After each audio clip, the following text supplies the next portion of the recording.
Ladies and gentlemen, here we go.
And welcome everyone as we sit here and we are going I'm going to share in total transparency. I messaged Julia and said, you and I had the longest episode, and she messaged me and she goes, "Oh, is that record still holding?" And I said, "No, unfortunately, you got beat out by two other people." And she goes, "Can we set the record?" So let's tonight, try. Yeah. that is what tonight is all about. We are always talking about disclosure in different aspects of our lives, the SSP, the breakaway Oracle deck. And so tonight we have unfiltered, unlimited access as long as Julia is willing to stay available and I can stay awake. We are going to set a record, and probably I would say if we set it right, it's going to be one that'll hold probably for at least the end of the year into next year. So, wow. So my guys are calling this the Marathon Haven. yeah, I was seeing that earlier, and I was like, it is going to be a marathon. And I just want to take a moment and say thank you to Wizard for joining and everyone for coming in and joining us and sticking with us for as long as you can. I know it's been a long day, and so we are going to be talking all about this. So, in other words, bring your guys' questions about disclosure, TV shows, movies, books if we may have come across it. I'm not going to speak about Julia's reading habits, but I know mine are. I'm behind in books. Yeah, me so too. Me too. We are going to do our best, and with that, I am going to say, Julia, why don't you introduce yourself for tonight's marathon run and start us off.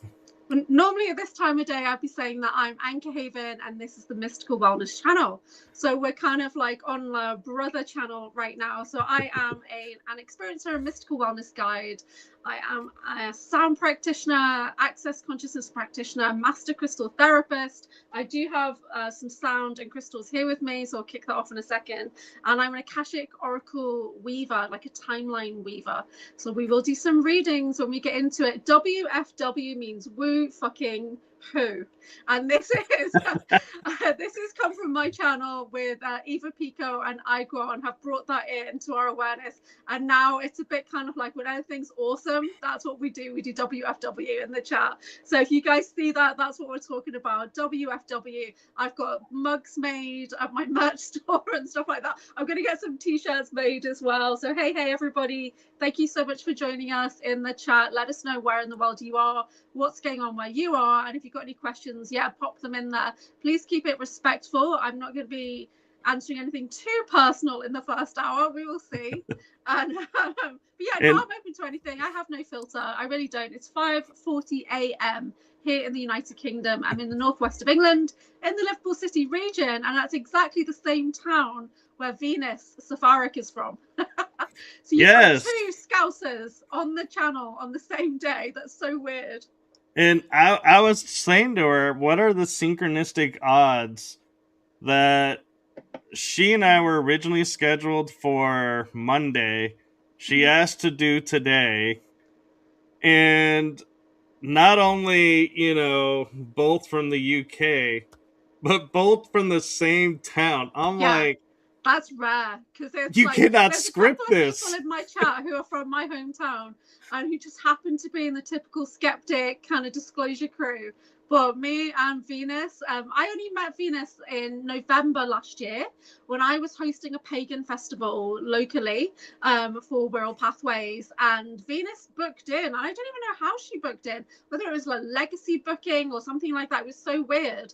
And then she came and she did readings at the event, which was awesome. And then like not even 3 weeks later, she phoned me and said, Miles has told me to call you because I'm coming to bases and we should travel together. And I was like, okay, well, you share my room and you do the driving and you can stay in my hotel room, no problem. So yeah, so then we had like this long drive down to bases together. And in that journey, Miles phoned me like 5 times, just like, rah, rah, rah. She'll put the phone down. She's like, what is going on? Yeah, it's just Miles. Just get ready for the conference. So yeah, so Venus is there and she's going to come back to bases hopefully in November. Because she and Brad Olsen are an item. So I think she's in America right now, isn't she, with Brad at an event, which is super cool. Yeah. Yeah, and I just want to take a quick moment for a little bit of homework. If you want to air this on your channel, you can link it up, because we didn't link it up before we started. Yeah, I can't actually...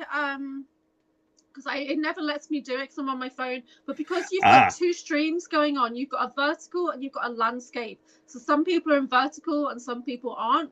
So that's why I'm in the landscape screen on YouTube. So that's where I'm chatting. Terry's just found us. Where's Silcola over here on the landscape?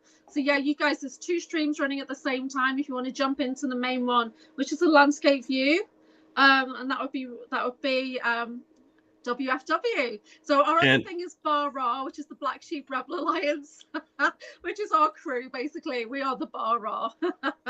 So you'll see that in the chat from time to time. We're so nerdy. How do you get to join the Bar Ra? Oh, just by being freaking awesome and coming in on morning lives, just by being part of the AnchorHaven team, yeah, and contributing in the chat. Then you are Bar Ra. You're a Black Sheep. You're in our Rebel Alliance. Yeah. Well, I will say we have... Dumb Lizzie, how are you? We have the UK. We have Tasmania checking in. Who's in Tassie? Rachel Kyle is in Tassie, or she's... I'm not too sure. Rachel Kyle, Tasmania, Australia. Oh, yay. So I have a mixture of Americans, Canadians, Aussies, and Euros, and UK, all in my AnchorHaven crew. So that's super cool. So this time of day, we started to do live stream this time of the day, basically because it was the only time when Rob at Typical Skeptic wasn't live. Right. That's why I started to do this. And at the time I was on like 300 followers, and this is a few months back, and I thought I'm going to try and commit to going live every weekday and let's see what happens. And you know, we've been loving it. We've absolutely been loving it. So for me, this is like our mystical wellness time of coming together, showing up for one another. You know, we check in with each other, we do some cards, we talk about topics of the day. We might say, I've watched this podcast, you guys should go and see that or whatever. So it's a great time of the day to connect in. And Matty West, good morning. So Australia. what I normally do on my channel at this time is I would normally read out every single chat, but we're not going to do that on this stream. It's been far too distracting for me to do that with you here. But when it's just me and there's Kat in the chat, good to see you guys. This is the Marathon Haven. She's found the chat. Awesome. Yeah. So, but you can ask me anything, Mike. I don't mind. Well, and I think for clarification, I've been noticing, because YouTube is streaming on cell phone and on laptop, it's the same chat, but one is for everyone on the cell phone so they can see. And so it's not really too. It is on the laptop. I'm only seeing the vertical chat. I'm not seeing the other one. So when you put things on the screen, I'm like, oh, where's that person? Oh, they're on the other stream. But in StreamYard, it all merges together. That's all. But for me, it's separate. So I'm on the landscape view, guys. Yeah. So yeah, I just wanted to clarify. So as people are coming in saying there's two, it's really one. It's just two different versions, and I can see both here. So with that being said, I am kind of curious. Is it okay if I do the bowl? Is it okay? Oh yeah, go ahead. Clearing? Yeah. Can you hear this? Yeah. Yeah, okay. So just going to call in our guides and guardians of the highest light and resonance in true benevolence with no conflicting agendas, asking that any information shared today is 100% truth and neutrality. If we do readings as we go forward, it's always for your highest good. You're free to accept and reject any information or healing or anything that we share. And we don't have moderators in the chat. And I have been getting a lot of free advertising lately from some other channels. So just letting everybody know that you can just click on any messages that are unwanted and report them to YouTube. You can do that and it's gone. Yeah, so don't worry. But I know my guys are on it like a cob bonnet. And normally I have like 12 moderators in my stream, you see. Like everybody's pretty much a moderator. But we're going to do an energy clearing. Yeah. I do have an announcement. As Venus pointed out to me as well, I am going to do something totally revolutionary and out of character for me, and that is accept Julia being a moderator to my channel.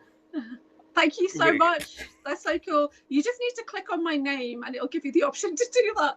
But shout out to Missing Time 420, who's my top mod, a top mod over on Typical Skeptic. So Jason will be in like on it in the chat, even though he doesn't have his wrench. He'll still just be like reporting anything that comes in. So that's cool.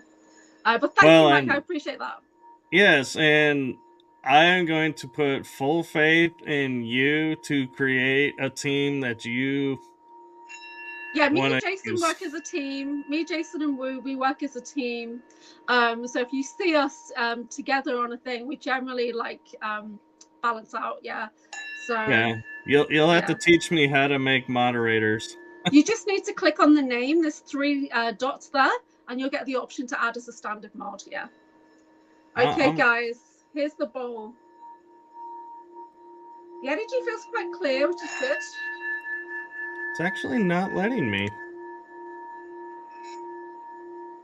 You have to do it on YouTube. Oh, I'm not on YouTube. See, this is how much of a novice I am. You're very professional. I love your intros and everything, but I have to cut them out when I share to my channel. Okay, guys. The energy's quite clear over here. It's pretty good. But I do have with me today, I have my Shungite pyramid, and I have I've got 3 skulls with me. I've got my obsidian skull protecting me, kind of bouncing out any nonsense, and I have got my dragon, which is my garnet dragon, which is my badass dragon. He is like my top dragon. Yeah, so he is super cool. Yeah, he's awesome. And then I do have a little quartz scully here as well, which is just behind. Yeah, that's awesome. So yeah, so cool. WFW, everybody. I am like way behind in the chat right now because I realized I got to go on my phone to do YouTube. Yeah, it's okay. They're just chatting amongst themselves, which is awesome. So welcome in, everybody. Thank you so much for joining us in this early AM stream, which is your late night, my early morning. I know. So yeah. So this has kind of become like a standard. I generally don't do Sunday mornings, so late night Saturday, but I do 5 or 6 days if I can. We do this live, and we've just got to 800 followers on my channel because of doing these live streams, which is so cool. So thank you to everybody who's subscribed, because I put on subscriber settings for my morning lives, because we got hit so badly with like a team of trolls a few months back, and it was just insane. That's why I've got so many moderators. When you're in vertical mode, you get bombarded. Bombarded is the word. Yes, I've noticed that. Yeah. They all seem to be on their cell phones. Yes, yeah. But it was a coordinated attack. So it was like the stream just flooded with messages one day, and we were just like baseballing it out. It was mad. So what's been going on with you, Michael Kopf? I have been doing shows, and I started writing a little bit, and I got advice of, because my writing so I sent my roughest draft to a friend to look over, and one of the pieces that I got of feedback was, yeah, maybe you should take a step back because this is not flowing and it's all scattered. And I was like, I had to remind my friend, yeah, this is before I get it ready for editing and do the transition, so I haven't put that in yet. It's gonna be a little scattered, but yeah, I also know I'm jumping around a lot, and so I'm like, yeah, probably need to take a step back, because I originally started writing it because of an event that recently happened in my life, and so I was like, yeah, let's write. And I got a lot of that in, but then I think it's kind of interfering with my processing and doing what I need to do with that. And so I'm yeah, and how many books have you got out now? I have 5 books out, 3 in the works, and wow. The funny thing is, I actually was looking at how I designed everything. Is my first was a 4-book series. Then I have a trilogy I'm working on. And then I have a standalone book. And so I'm looking at going, I need a 2-part story. And then I could sit there and say, I've written a standalone, a 2-parter, a trilogy, a series. Yeah. And a friend goes, what about a screenplay? I was like, I don't know. Ooh. That may be in the works too. So that's good. So I've just finished writing the Breakaway Oracle guidebook, like supposed to be the mini guidebook. That's like a free PDF, and it was 82 pages. 15,000 words for the mini guidebook. So I've managed to finish that off, and then I'm transferring that into an official guidebook, which is going to be expanded, and that's the one that's going to go on Amazon. But you know what I hate is the KDP templates. When you're trying to put stuff in, it just doesn't format properly. And I reached out to Christy Campbell, and she's like, you need to get LibreOffice, you need to do this, that, and the other, and you need to use ChatGPT to help you format it. And I was just like, oh, I'm an old school printer. Like, my family were printers. I grew up typesetting from age 8. I am not great with things like that. I want to go back into like I had both my sisters proofread it for me, and they were sending me back messages like page 2, line 5. Word 6. Right? We're like professional, like reprographics and everything in my family. So yeah, wow. Yeah, we'll see if I can get it out. I was hoping to have it done by now, but I've just had so much going on in the last 2 weeks. Yeah, and it's not going to be ready until August for sure. Yeah. Yeah, and I want to give credit to something that Jason messaged, but also correct his statement. Yeah. And that is, Selena did do a cool job on 4 of my 5 covers. She did my series, but she also did the editing for the series. Yeah. So I want to give a shout out to Selena for that. And she truly helped me bring the series to life, and she helped me with illustrations as well. So I thank her for that. The standalone book, well, actually, the book that I wrote, that's the first one of the trilogy, I actually did the cover, and my mom edited that book because Selena was busy with stuff.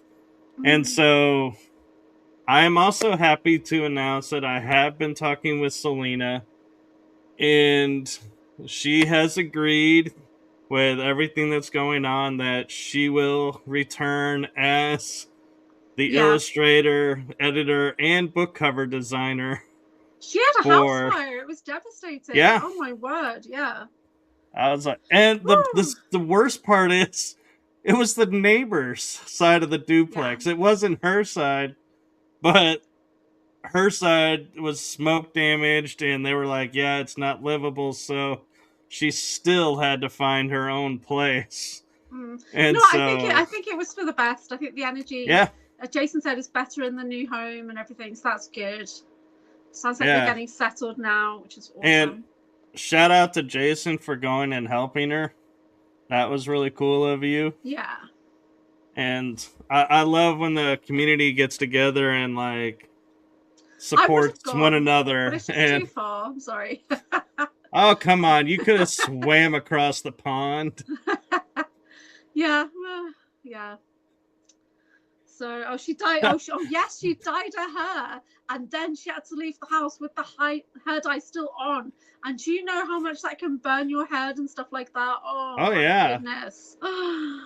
So, yeah. I'm actually going to share something with you that I have not shared on any shows. In my 30s and really early 40s, I was known to, in the summertime, grow my hair long enough so that I could color or highlight my hair. So I do know about coloring hair and how you have to have specific shampoo, specific, stuff for the hair to keep the color in. Photos. I did blue, I did purple, and so this is the funny thing with my stylist, and I say stylist because I've gone to the same. That's why he says it, because he knows it winds me up, and I'm gonna laugh at it every time.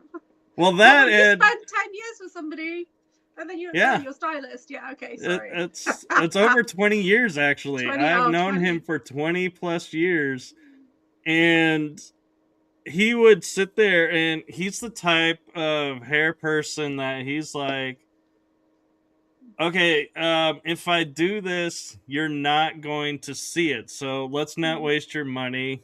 And so I was like, okay, and I was like, I really want to. So have you ever been like bald?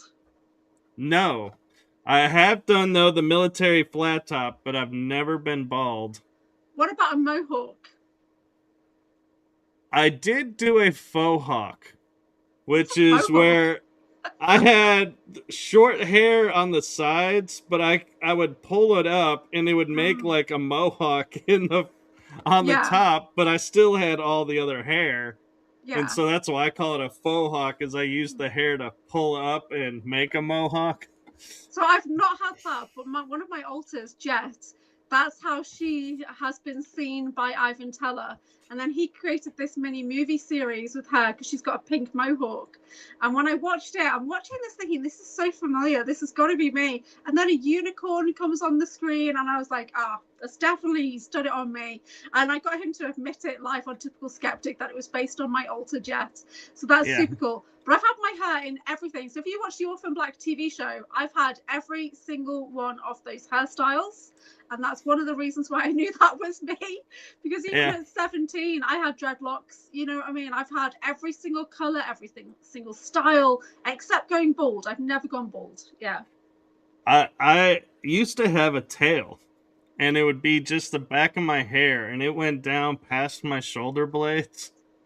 And I had a funny moment where I was in the shower, and I'm like going, wait, my hair is too dark. What if I lighten my hair first? And so I go to my hairstylist and I go, hey, curious question. If I make my hair gold, can I then make it purple? And he goes like this. He goes, yeah, that'll work. Yeah. And so I cracked the code to where I can now have any color in my hair because I figured out in a shower of all places. Well, before I started traveling, I had black hair. And I thought, well, I don't know if I'm going to be able to maintain this when I'm traveling because I'll have like no money coming in. So I had to go through 6 to 8 weeks of lightening my hair at the stylist. So we took it step by step by step to get it back to something that was a bit darker than this, like a brown that I could maintain when I was away. Because I had it cut short as well to kind of get rid of all the black. So yeah, it's a process. This is my natural hair color now. There is some gray at the front. The gray is there. You see when I've got my hair braided, you can see the grays coming in. But I'm 51 soon, so it's doing all right. One of my sisters went grey when she was in her 20s. So I was 28 and I started going salt and pepper, and I like literally was like going to my stylist and saying, what is going on? What do I do? And he's like, well, we can color it if you want or let it stay in. And so we decided to start coloring it, but I still remember though, you know, you talk about being like coming, I think, did you say 51 soon? Yeah, in November. We're not that far apart in age, actually. Now, I think. Yeah, I'm closer to 51 than I am 50 now. Yeah, you and I are in similar close age. We're not that far apart. You're younger than me. Not by much. Not as much as you probably think. Oh, thank you. I've just got the mod come in. Thank you. Yes, and I made you managing, and I put Jason as a standard. So oh, perfect. Yeah, Jason is managing mod on my channel, so when there's words that need to be blocked and stuff like that, he does that for me. So that's pretty cool. So I can go nuts now. Thank you. Only joking. No, Jason, everything I know about moderating, I learned from Jason Missing Time 420. So I just do whatever he does. Hey, and what I learned from moderating, I learned from you and Jason. So yeah. I don't know. Oh, Phoenixing says, hush your face, Julia. You looked gorgeous the other night with your braids. My daughter's first statement is, who's she? She's pretty. Aww. Saying, look out, she's got a wrench. Yeah, watch out, guys. I know. I start following some of these channels, and I make like comments or stuff, and I'm like, what is this one? What is this like? Yeah. All these symbols mean? I'm like, I have been so like out of touch. It looks like a box on my thing. It doesn't even look like a wrench anymore. It looks like a box. When you put it on the screen, it looks like a wrench. So it's like, I don't know what that is now. Yeah, and my friend Andy, he does things. That's what they are now, memberships. Yeah. Ah, okay, because he sells membership, and like the perk is you get like emoticons that nobody else gets, and I'm like, really? I kind of laugh at that, and I'm like, yeah, I think I'll stay as the membership that I'm at, but it's yeah. So all I'm gonna say for the chat room now is have fun, y'all, because now you got Julia watching everything. Yeah, well, now I've got power.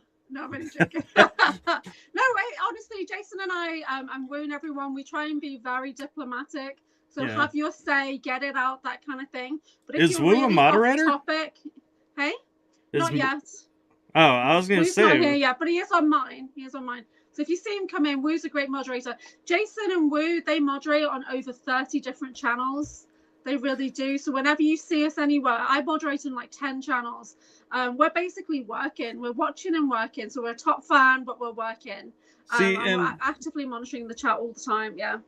In all honesty, Julia, you can back me up on this. She has asked me before to moderate, and I keep saying, you are moderating so much. How would you have time? And I keep talking to her, and she's like, no, we can do it. I'm like, but you're on TSP. You're over here. Every single live. I'm not on TSP all the time right now because I've got projects coming in, so I might drop in and out.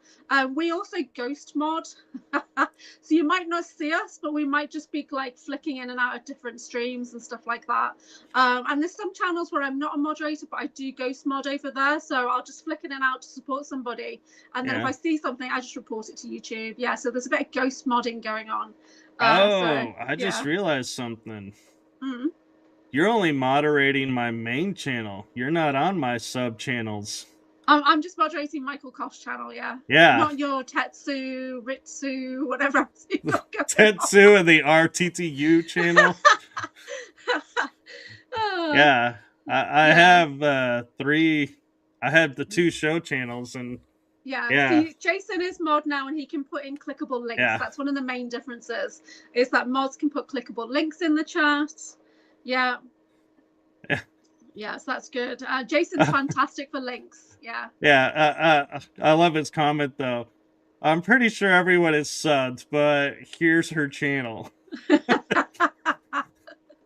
And I gotta say, you know, the 2 of you is like so fun to watch too. It's like I get distracted sometimes. I'll just, when I'm on stuff and you guys are going at it in the chat room with stuff, I'm like, what's going on over? Wait, no, I gotta focus back over here. Sometimes I'll see something that may be inappropriate, and I'll wait to see what Jason does. I'm the same way. I can get too clicky, especially with super soldier shows. Like if there's John Whitberg or Drago Reed or Nuskin or somebody that I'm quite like close to in the super soldier world, I will like be like on it. Like anything remotely negative comes in, I'm like, get out of here. No need for negativity, really, is there? So I may have to find a way to get Jason my link tree, because then he would have all of my links. Oh, no, Jason will find it, don't you worry. That's his specialty, honestly. We're all trained in surveillance, so we literally like scour whatever. It's like, don't worry, Jason will find everything you need. If you've got a link tree, he'll get it. You know, I'm loving the fact I'm trying to, I got a smile on my face right now, but that statement really has me creeped out. Which one? The surveillance one? That you are like, we will find everything. Oh yeah, we will. Seriously. To the point of, if somebody new comes in the chat, we generally check their channel. And if there's somebody that's saying things in the chat that's like getting attention that's unwanted, we straight away check their channel to see when it was formed. And if it was in the last couple of days, they're out of here. Right? Because if it's, then it's just like they're just bringing in like extra channels so that they control. No, we're not having it. Get out. So little tricks of the trade that I learned from Jason. One thing he also does is when he puts links in, he removes the tracking code from the links, because we've got targeted individuals in our community. So when you go to share a video, YouTube puts on a tracker on the end of the link. So Jason trained me to remove those and paste the link. Is that what those numbers and letters are at the end? Yeah, it's tracking you. I've seen those, and then I've gone and I'm like, wait, what? And be like, no, that's not the link. And then I'll go directly there, and I'm like, it's not there. I'm like, so this is the link. You cut it right back. You cut it right back. You just remove that extra and paste it in. Otherwise, they're knowing where you're coming from. They're monitoring you. So Jason's really on it. Like he's really considerate about that kind of thing. Yeah, and so hold on a second. Felicity Finishing is saying, just got to watch out for a Code Brown show. So this is not a Code Brown show. There will be no Code Brown talk in this 3-hour marathon, unless it's right at the end, because we're all so tired that we're talking that much shit, that we're sharing stories about Code Brown. I'm thinking like... It happens occasionally. People start to talk about their Code Brown experiences when it's been like, I've got to go kind of experiences. But we're not doing that in the first 3 hours. We'll save that for the last part of the show if we get that desperate. Because sometimes there's so much shit talk that I've had to put a Code Brown thumbnail on my screen. Yeah. It's been so bad. No, he got my link tree. Of course he did. It's Jason missing time for ID. He's honestly, that's why I call him top mod, because it doesn't matter what channel he's on, he's the top mod. Yeah. He's so good. Yeah, trophies in the chat for Jason. And I there are times where I look at stuff and I just copy and paste because I'm like in a hurry to put their stuff on. And other times I'm like, no, that's not right. And I go and copy and paste directly from where I put it. Or I go and try and find the direct place. And so I'm curious, if you've had time recently, is there any show that you've seen where you're like, this is totally disclosure? You know what? I don't actually watch that many channels that you probably don't watch. So I'm either on Typical Skeptic, which I've been a bit absent, been a bit AWOL. I'm on TV. Oh, on TV. Oh, right. Most of my world is podcasting right now. What have I been talking about recently? Guys, help me out. What have we been talking about recently when it's like TV stuff? So only so much is in my awareness at the moment. So yeah, let me think. What have you been watching? Tell me. Yeah, because I don't watch Netflix or anything like that right now. I don't have.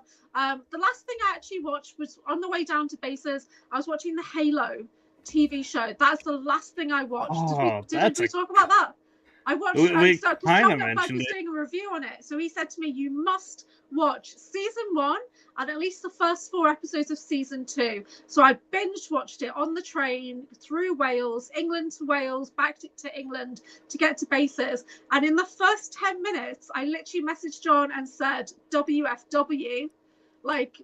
Whoa, like my mind was blown, because they even just seeing them running through, you're just like, oh my god, I've literally got memories like that. Right, so Halo TV, so where did you get up to with that?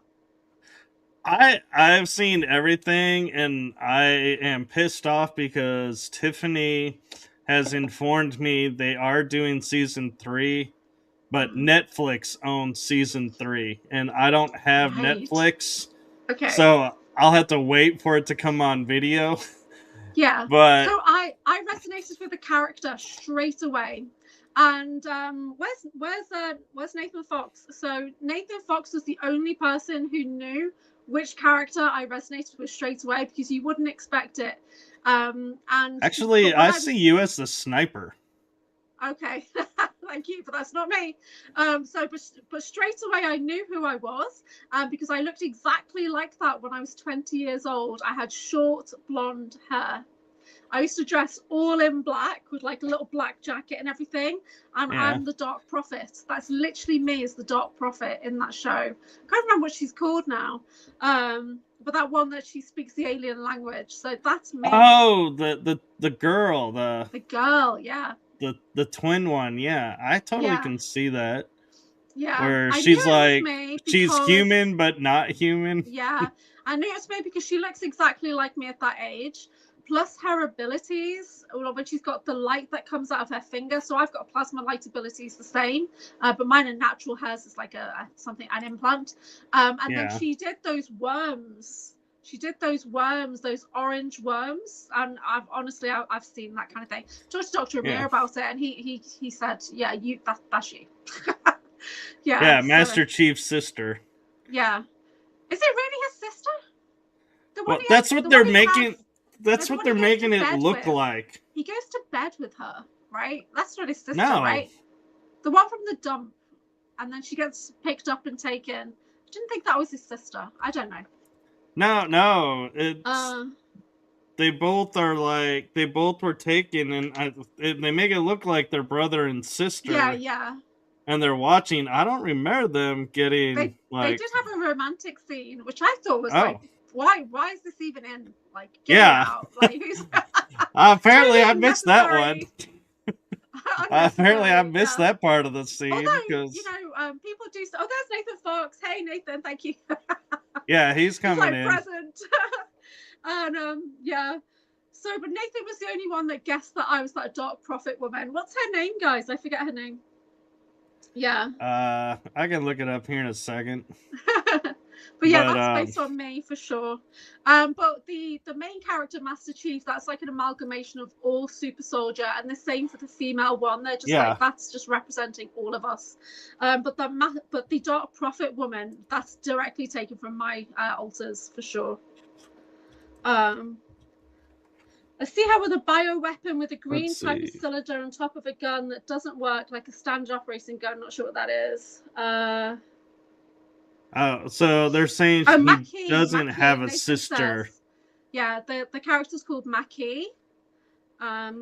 That's it. Yeah, Maki, yeah.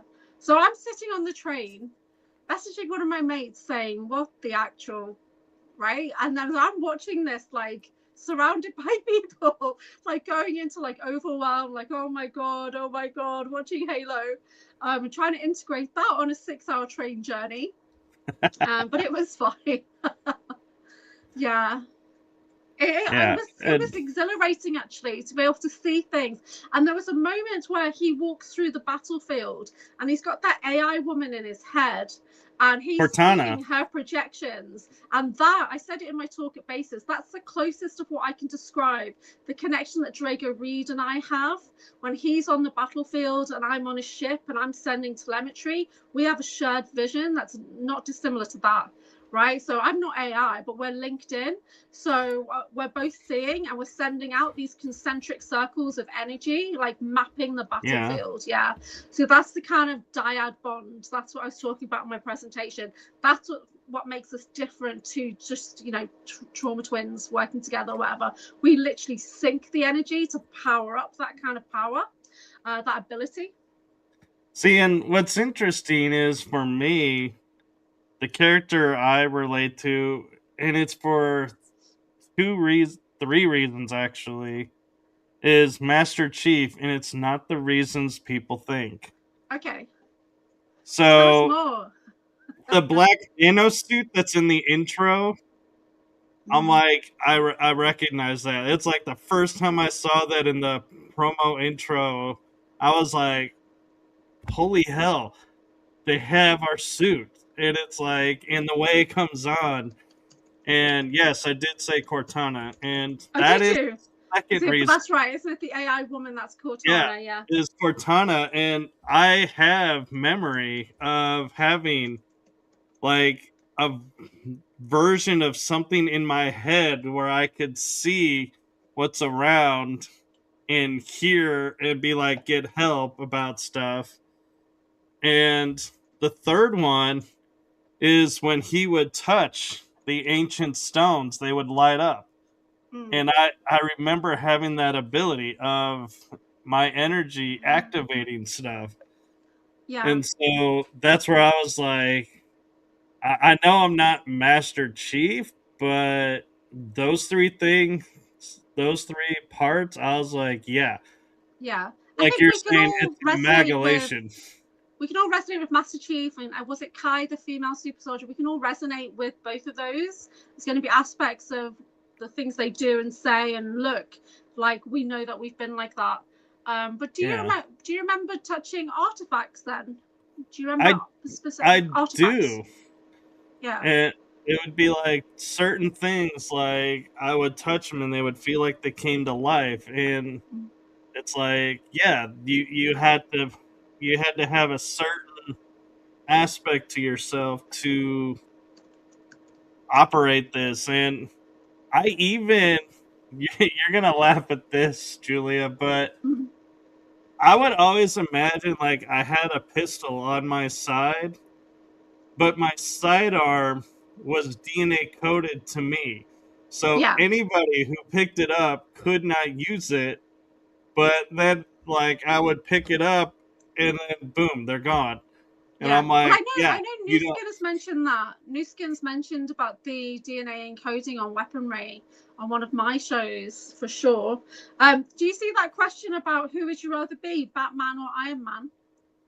Oh, I just now I'm seeing that. You know, that's a good question It is. because Iron Man is a billionaire, but he's got this device to keep him alive from shrapnel. Yeah. And so I totally, like the dichotomy of both being billionaires. One Yeah. that uses his brain and one that doesn't. But the one thing that I will say, though, that I always found extremely odd is Batman, if you take away his utility belt, is kind of useless.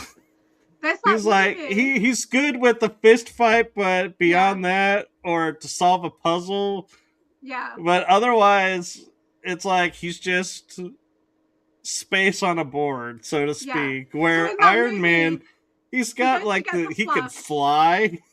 Yeah. So he goes to pick up the Flash, and Flash says to him, "What's your superpower?" And he goes, "I'm rich." Yeah, That's his superpower. I love that line. It's classic. no, But I yeah, you know. take away. Although they did take away his utility belt with that latest one that they did with Robert Pattinson. He had no tools, no gadgets, no nothing. It was really shite, to be honest. And they filmed a lot of that here where I am. Yeah. I'm gonna be honest. I never watched that one because I Rowan don't even know or why he was the in it. guy that portrayed Batman, I was like, dude, you look like you are like brooding, and Yeah. Michael Keaton was like the brooding Batman. Batman. He was Nobody's Batman for gonna me. take that title. Yeah. So yeah, who's your favorite Batman? Is it Michael Keaton? So I will say I have two favorite Batmans. Michael Keaton is one, just because he's the original. That's who we all knew Yeah. in movie forms. He's my Batman. He is. Yeah.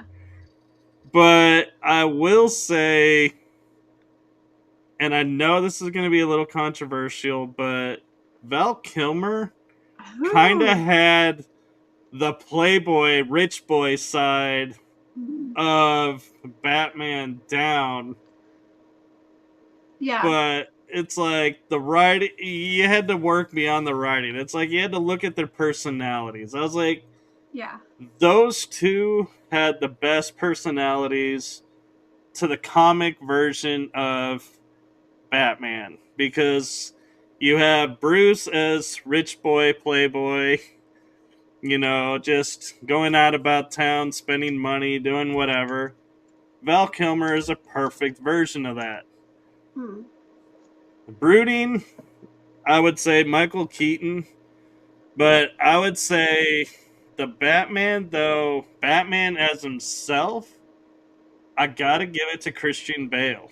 Yes, he was pretty badass, wasn't he, Christian Bale? I Because think he definitely did things that the others couldn't have done, for sure. yeah, Yeah. he pushed the Batman beyond what people saw him as and the horror that created him, but also the horror of what he had to survive Hmm. and make the hard choices to do what other Batmans I feel like never would do or Yeah. could do.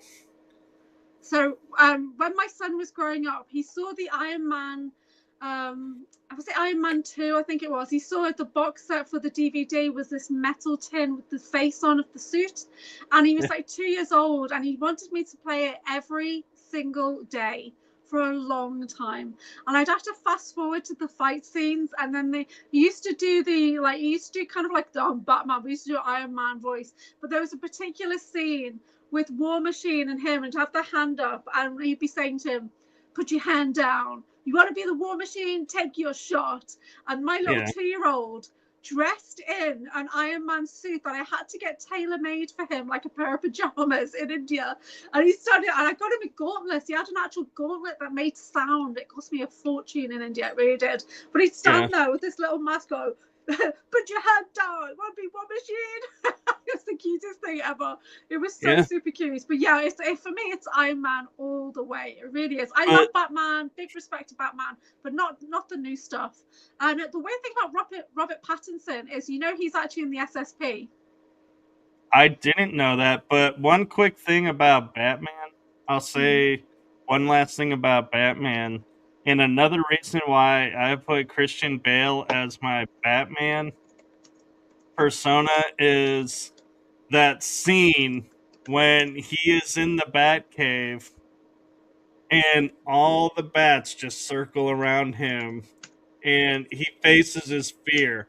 It's like he's freaking out, and then he realizes this can be my symbol of fear, and rises, and he starts to stand up, and all the bats are just around him, and he's like standing, and he starts to stand proud and starts to stand, and you're like, he is now Batman. He has just taken the mantle and just totally is like, this is it. Batman has arrived. Yeah. Batman's in the building. And he had the best one-liners, actually, I think, Christian Bale's character. Yeah. Because, like, I loved the scene at the end of the first movie with Christian Bale where Alfred goes and says, oh, I guess we're remaking this. And he goes, oh, and while we're at it, that hole under the ground, maybe we should do something to reinforce that. And it's like, they're building the Batcave. Yeah.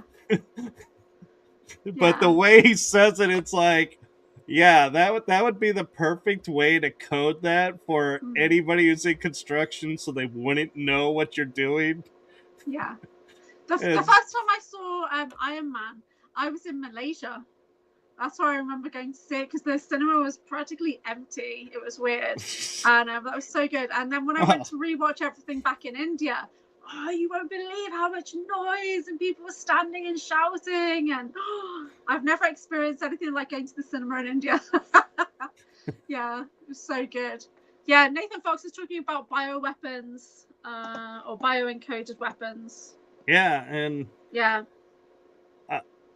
And I always find it kind of funny because there are certain, like, weapons I can look at and without even holding them, I can be like, yeah, this works through this method, and it's like, I somehow know how to, like, take them apart, put them together. That's awesome. But, have you got a gun? Have you got a gun? You're in Texas. I am in Texas, and I'll just leave it at that. But, for safety reasons, but I will say one thing that I, find really funny in how I think about and look at things is, as a kid, I tried archery. I sucked at archery. Yeah. So I was like, my altars, none of them were ever around in the Middle Ages because I do not do archery. Like Hawkeye. That's what I tell people. None of us were Hawkeye, yeah. I know. I'm like, Hawkeye is my favorite. Yeah. Yeah, Hawkeye is one of my top favorite of the Marvel. But I will say, though,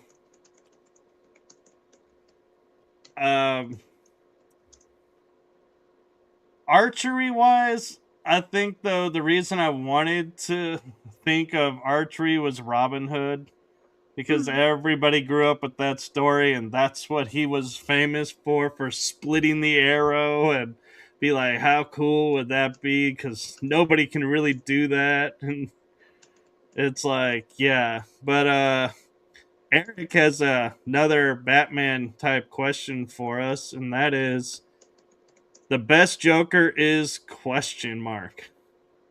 Well, for me, the best Joker is... We were just talking about this, weren't we? What did I put? I can't remember.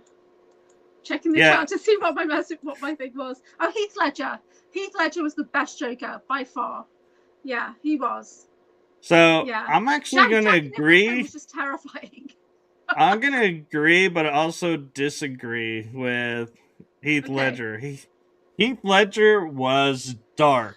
And so, yes, he did embody that part of the Joker, and nobody is ever going to beat that. But I actually have to give it to, and I know a lot of you are probably going to be like, who? And that is Cesar Romero in the 1960s, because he always was laughing. He always was pulling these gags and making the crimes out of it. And I was like, that's what the Joker did. And so I'm checking now. I'm checking. Is this from the TV show or something? Which one? Cesar Romero. He's a yes. handsome devil. Yeah. Yeah. He was back in the 1960s. Yeah. And so chat's saying that I'm not supposed to ask if people have guns and stuff like that. Sorry. Yeah. We don't have guns here in the UK. I've got an air rifle and an air pistol. That's it. We're not allowed to have guns. We're not even allowed to have knives. Right? Yeah, and see what happened to your country. Yes. Yes. It's a mess over here. It's a mess. Yeah. Oh yeah, he was like the original Joker. He was scary. Yeah. Can't believe it's the same man. Oh my gosh. I know, and I know nobody's really talking about the Penguin in there. Oh yes, but there's only one Penguin. There's only one Penguin, and that's Danny DeVito. Oh no, Burgess Meredith. Back in the original TV show.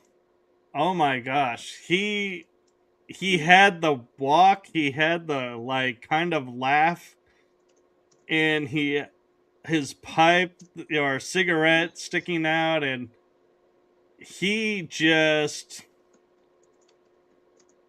had an umbrella for every situation and was like always had his top hat on, and it was just, yeah, I had a hard time seeing anybody else as the Penguin. But I mean, Danny DeVito, he did good. I'm not gonna lie, he did it, really well. Yeah. But I think if you look at the writing, if you ever watched the original TV series with Adam West, the lines and that the villains have are so much better than what we have in the movies. It's like it's kind of funny in a way, and I have had stalkers before, but I don't currently have any, and no, I'm not wanting any. Thank you. I don't have stalkers, but I'm getting a lot of free advertising at the moment from other channels. That's not a stalker. No, it's just I'm like, free advertising. You're like, I don't have a stalker, but I get free advertising. I'm like, yeah, that's not Oh well. That's not. Yeah, tomato. Yeah, Terry gets it. I can't confirm nor deny. Yeah. So you see, Rainbow Flame Wizard is in Europe, and we're fascinated by guns and things like that because we can't have them.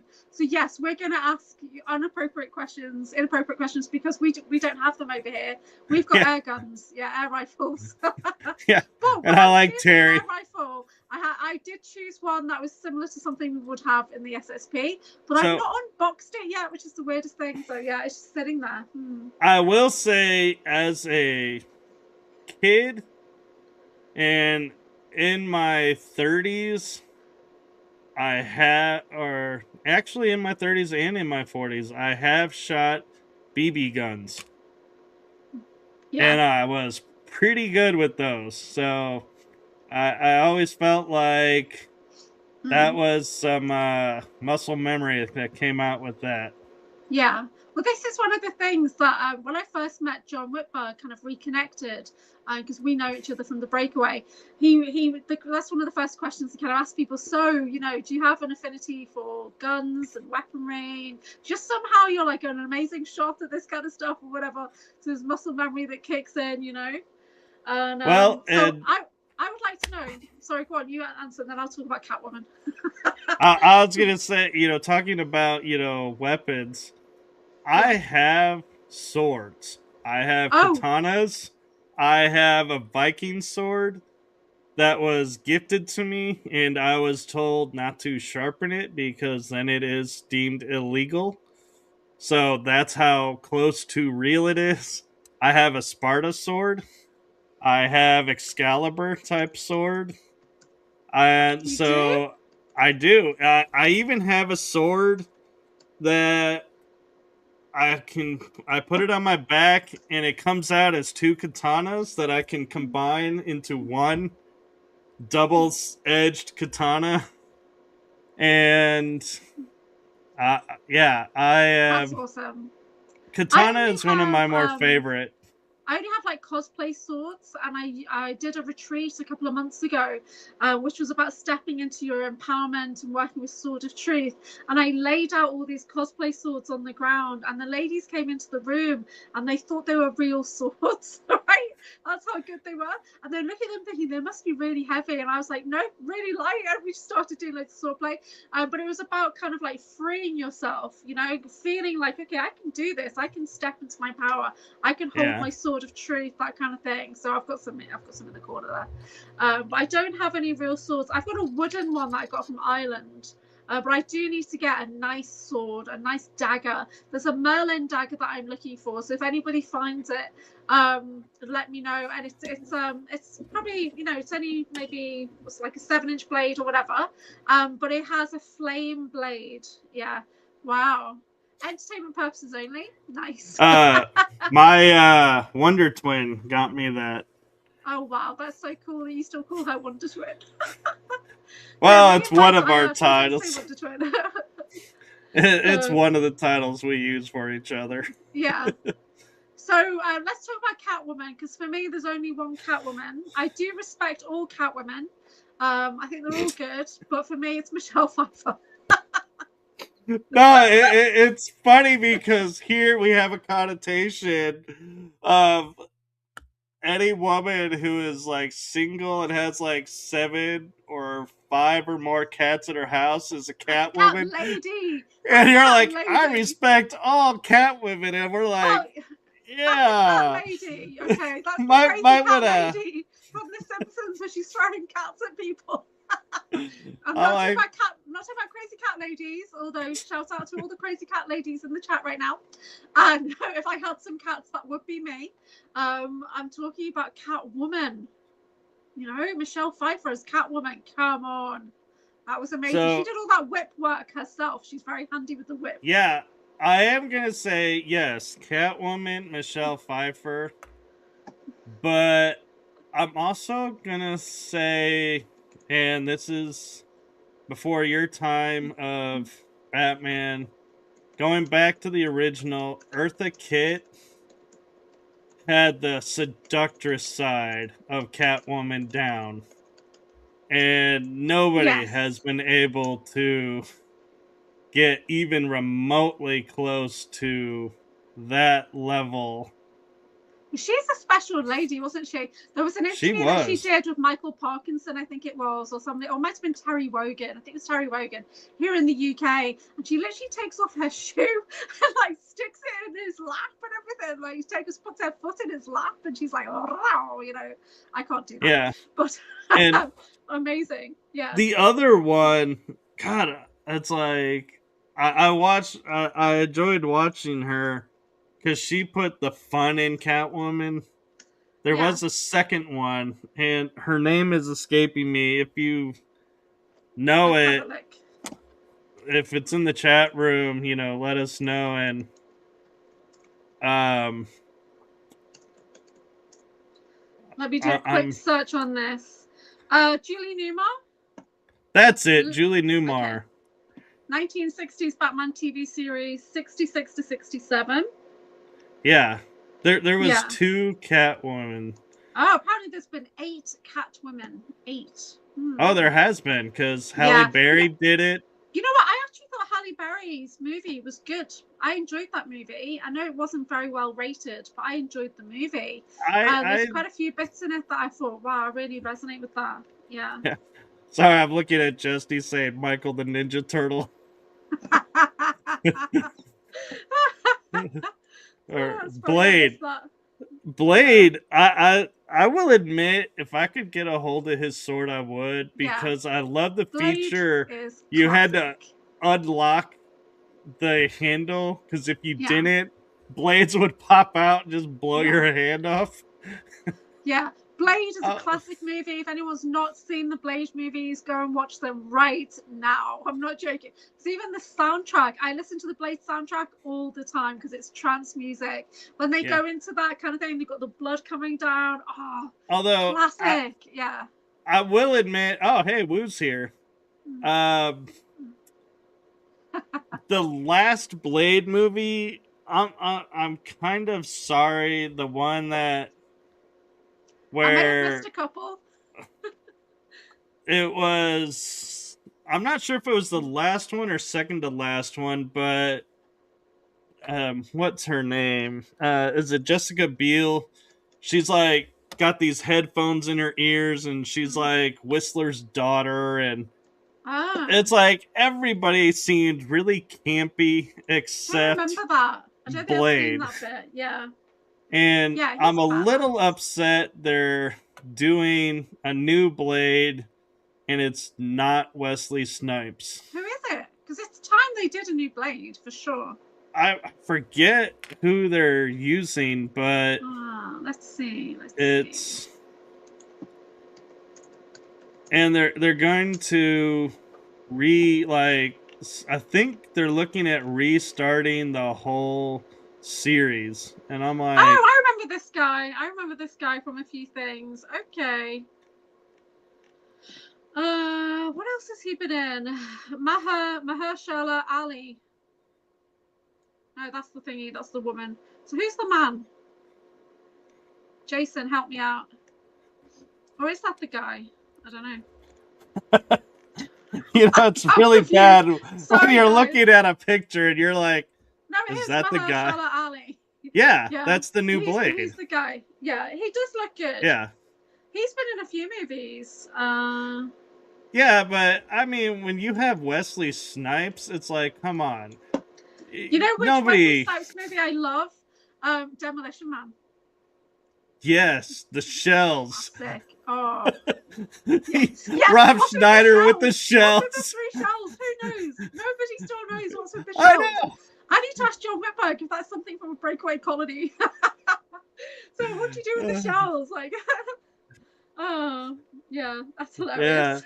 Yeah. I finally got in the chat, and a lot of people are starting to ask about Spider-Man too, and I've seen that. I'm like trying to. Favorite Spider-Man? I remember the very first Spider-Man movie I ever watched, and I was at school waiting for my sister to pick me up, and then a teacher came out and said, your sister's in the film club. And then I had to go from the primary school to the high, it wasn't even high school, it was like the middle school. And I remember sitting there at the back, and they had projected this original Spider-Man movie onto the screen, and I was just like I'd never been in a hall like that with a projected movie. I just remember sitting in the corner. I must have been little, like 7 or something. I don't know when it came out, but I was gobsmacked, absolutely gobsmacked. Yeah. So I'm probably gonna get a lot of heat in America for this, but Andrew Garfield is my favorite Spider-Man. He's all right. And Skater boy. Yeah. To me, the reason why he's like my favorite is he's got the attitude of I'm smart, but I'm not like smart enough. But when he turns into Spider-Man, And that when they first brought him in and he's swinging on the bridge and going between the vehicles and you hear him in this thick New York accent, which I loved because the dude's from the UK. And he's like, hey, I'm a swinging here. It's like, dude, I totally could see Spider-Man doing that. And I totally was like, finally, we have a Spider-Man that's being smart-mouthed. Yeah, that's super cool. I love the new Spider-Man, Tom Holland, of course, he's a good... Hold on, how many Spider-Men were British? All of them, or what? No, there was that one that was in Mary, I didn't like him. I think Tobey Maguire was the first one. Nobody likes Tobey Maguire. He was too broody. When the three of them came together, how good was that? That was so good. Yeah, I kind of was like, is that a clone? Oh. I was like, that acting was way too good for Toby. Was that really Toby? Yeah, well, he'd been out of action for a while, I think, so he was just embracing it, you know. Yeah. And that was good. So I liked the three of them coming together. I thought that was so good. I do prefer Tom Holland because I think the stuff that he can naturally do that the others can't. He literally is a gymnast and a dancer and all that kind of stuff. So his flexibility is off the charts, you know. Yeah, I will say Tom Holland is my second, if I had to, but I am liking, you know, I do admit when it comes to the multiverse episode, Tom Holland is better for that than Andrew Garfield. Andrew Garfield would have been like... I just don't think that they needed to kill off Gwen Stacy. I know. I just thought that was so wrong. Why would they do that? I think he was saying that too, because it's like you see that scene and it's like, and he's like, I'm hanging up my cat, I'm taking it off, I ain't doing that anymore. And we literally never see him as Spider-Man again. And I was like, I totally agree with you, dude. That was totally wrong. It was awful. Awful. Oh, but there's, do you know when the guys, another like Welsh actor or Scottish actor, so when he's the lizard scientist, right? My son was small, we used to call him Dr. Lizard. And my son was obsessed with Dr. Lizard. He had a little action figure and everything with Dr. Lizard. Yeah. And I will say though, you know, I have been referencing a lot of the original TV shows. Spider-Man and his original 2 TV shows were so bad, in my opinion. I was like, I look at him and I'm like, oh my God, how did this pass as being cool to people? Because, like, one is... Like, they show, like, Parker... TV show from 1970s. Yeah. Nicholas Hammond is Peter Parker. Okay, let me look at this image. Have I seen this? You know, it's... Was it animated version, or...? There was an animated version of Spider-Man with Firestar and Iceman. And they were all roommates, and they had this really cool setup. I remember this. Yes. And to me, I was like, that was one of the worst Spider-Mans, because the dude is supposed to be, like, really intelligent, but in every episode, he does the stupidest things, and it's like, really? You're watching this and going, what were you thinking? Why would you be doing that? And it just, and the live show that they tried, because Spider-Man did have a live show in the 70s along with Wonder Woman and Superman. I love Wonder Woman, obviously, but I'd completely forgotten about the Spider-Man and Superman TV show.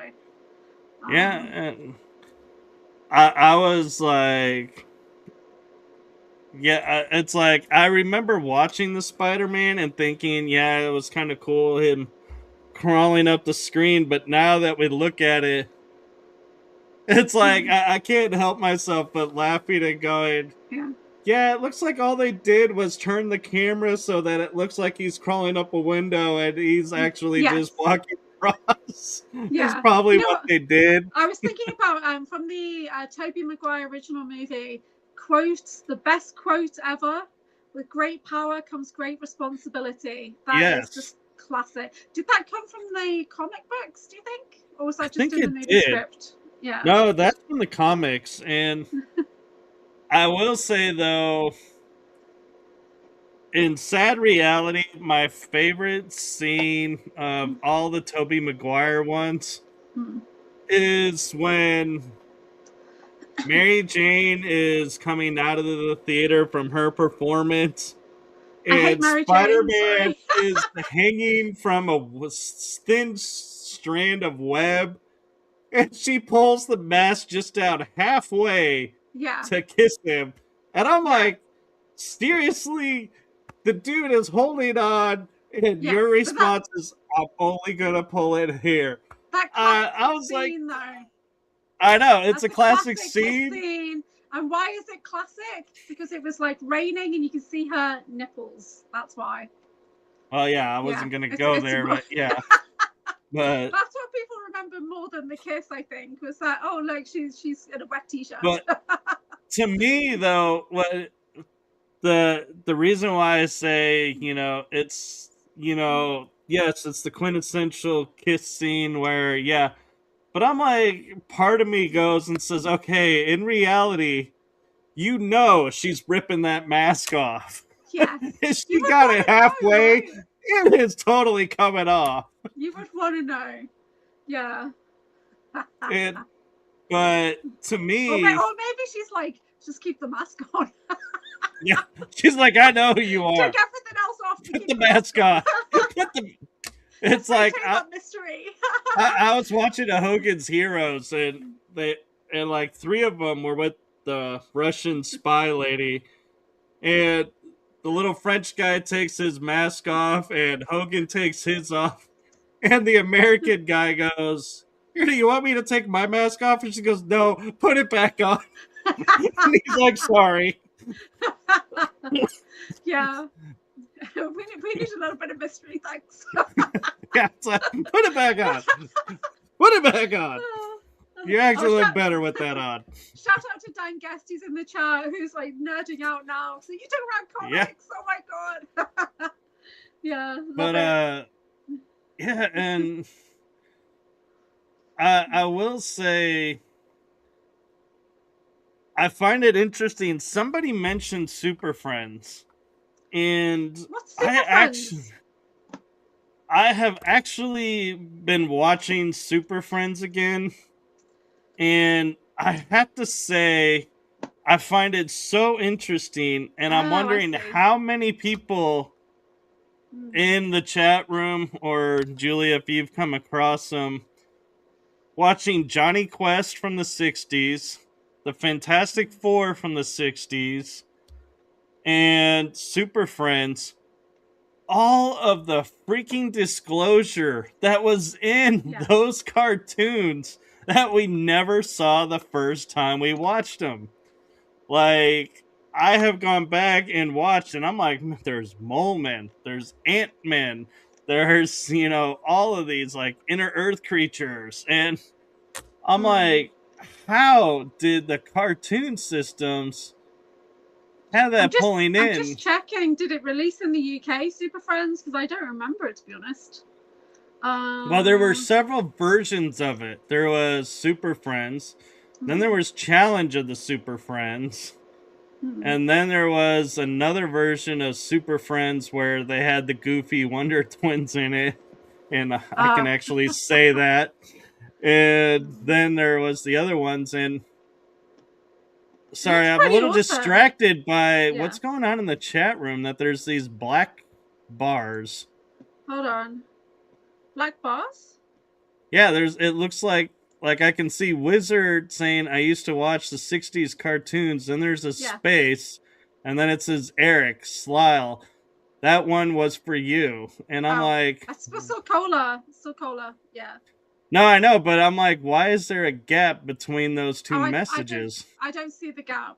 I don't see I do. Yeah, no, it's fine. And it's kind of distracting me, because I'm like stuck trying to figure out, why is there Yeah, so Yeah, Dan Guest is in the UK, and he says we didn't get Super Friends on TV here.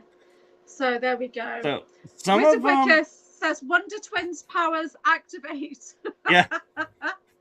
So yeah. I will say this about the Super Friends for all of you in the UK. Some of the episodes were really cool. They did a great job with them. Some of them, it was like, what were they thinking, and how in the world was this supposed to help revitalize if this was falling down or anything? And so Yeah. I'm going to give my little spiel on the Wonder Twins since everyone's talking about the Wonder Twins.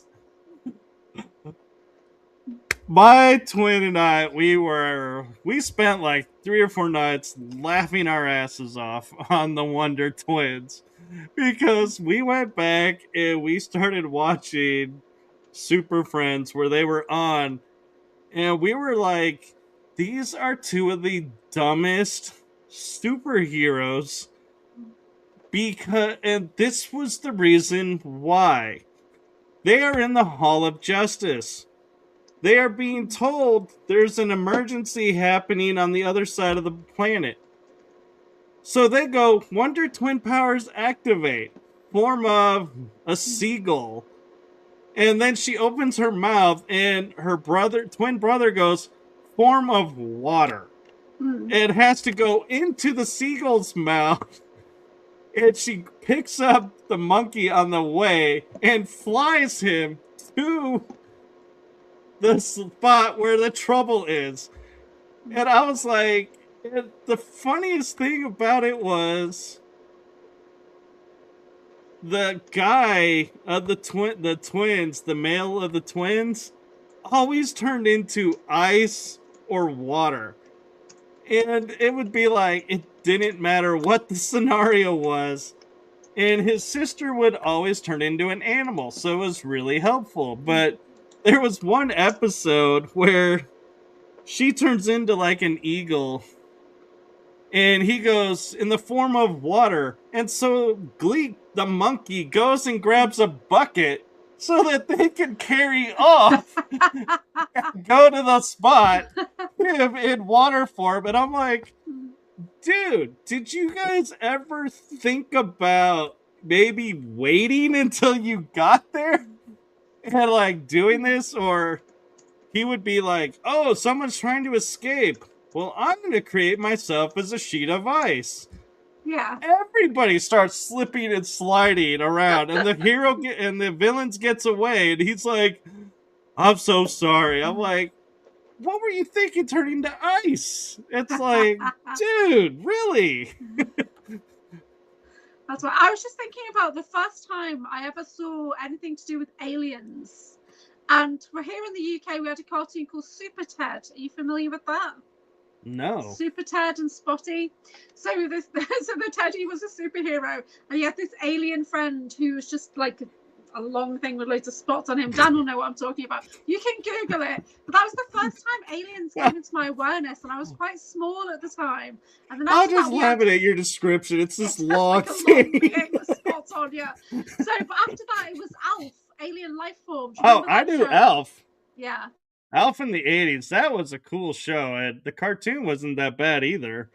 But yeah, I don't remember the cartoon, but I loved the show. And how he kept trying to eat the cat. Everyone was just happy, like, oh, he's eating cats. Oh, that's so funny.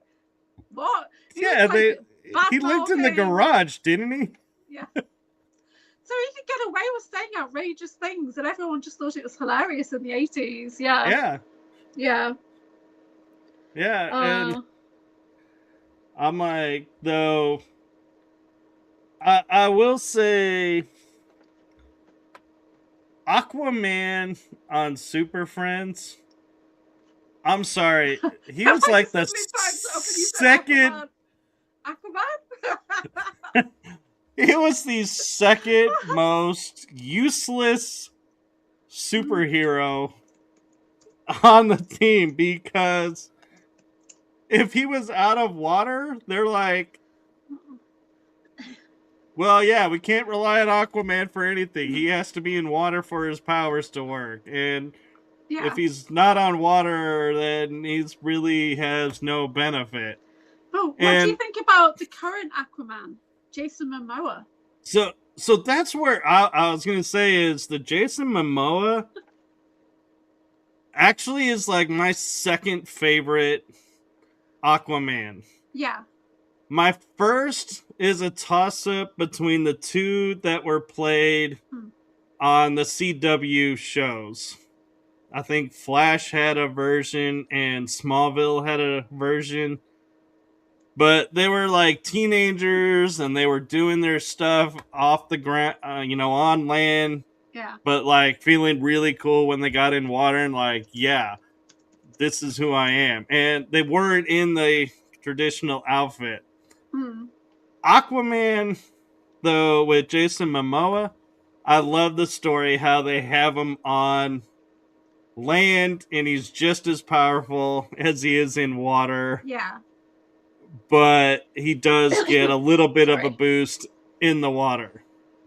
Yeah, I think he really made that his own, didn't he? He really did. They rewrote the character on that one big time.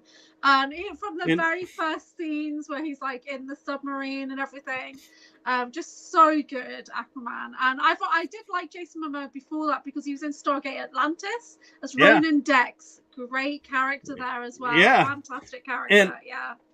And I feel like, and I'm curious your opinion of this, Ronan Dax is totally in Aquaman. It's like he brought Ronan's attitude and his quick reflex and his, wit. Is that just him? Into. That's just who the guy is. He is Ronan Dax in real life.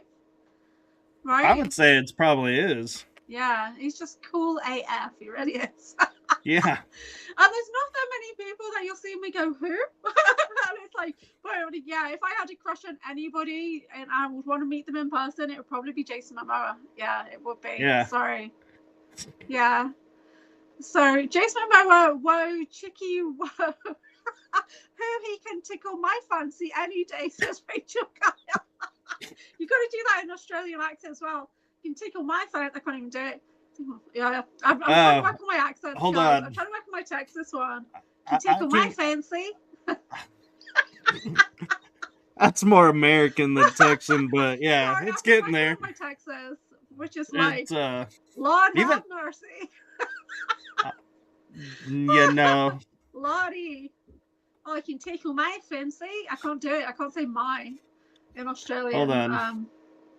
G'day, mate. You can tickle my fancy. I can do it as a man.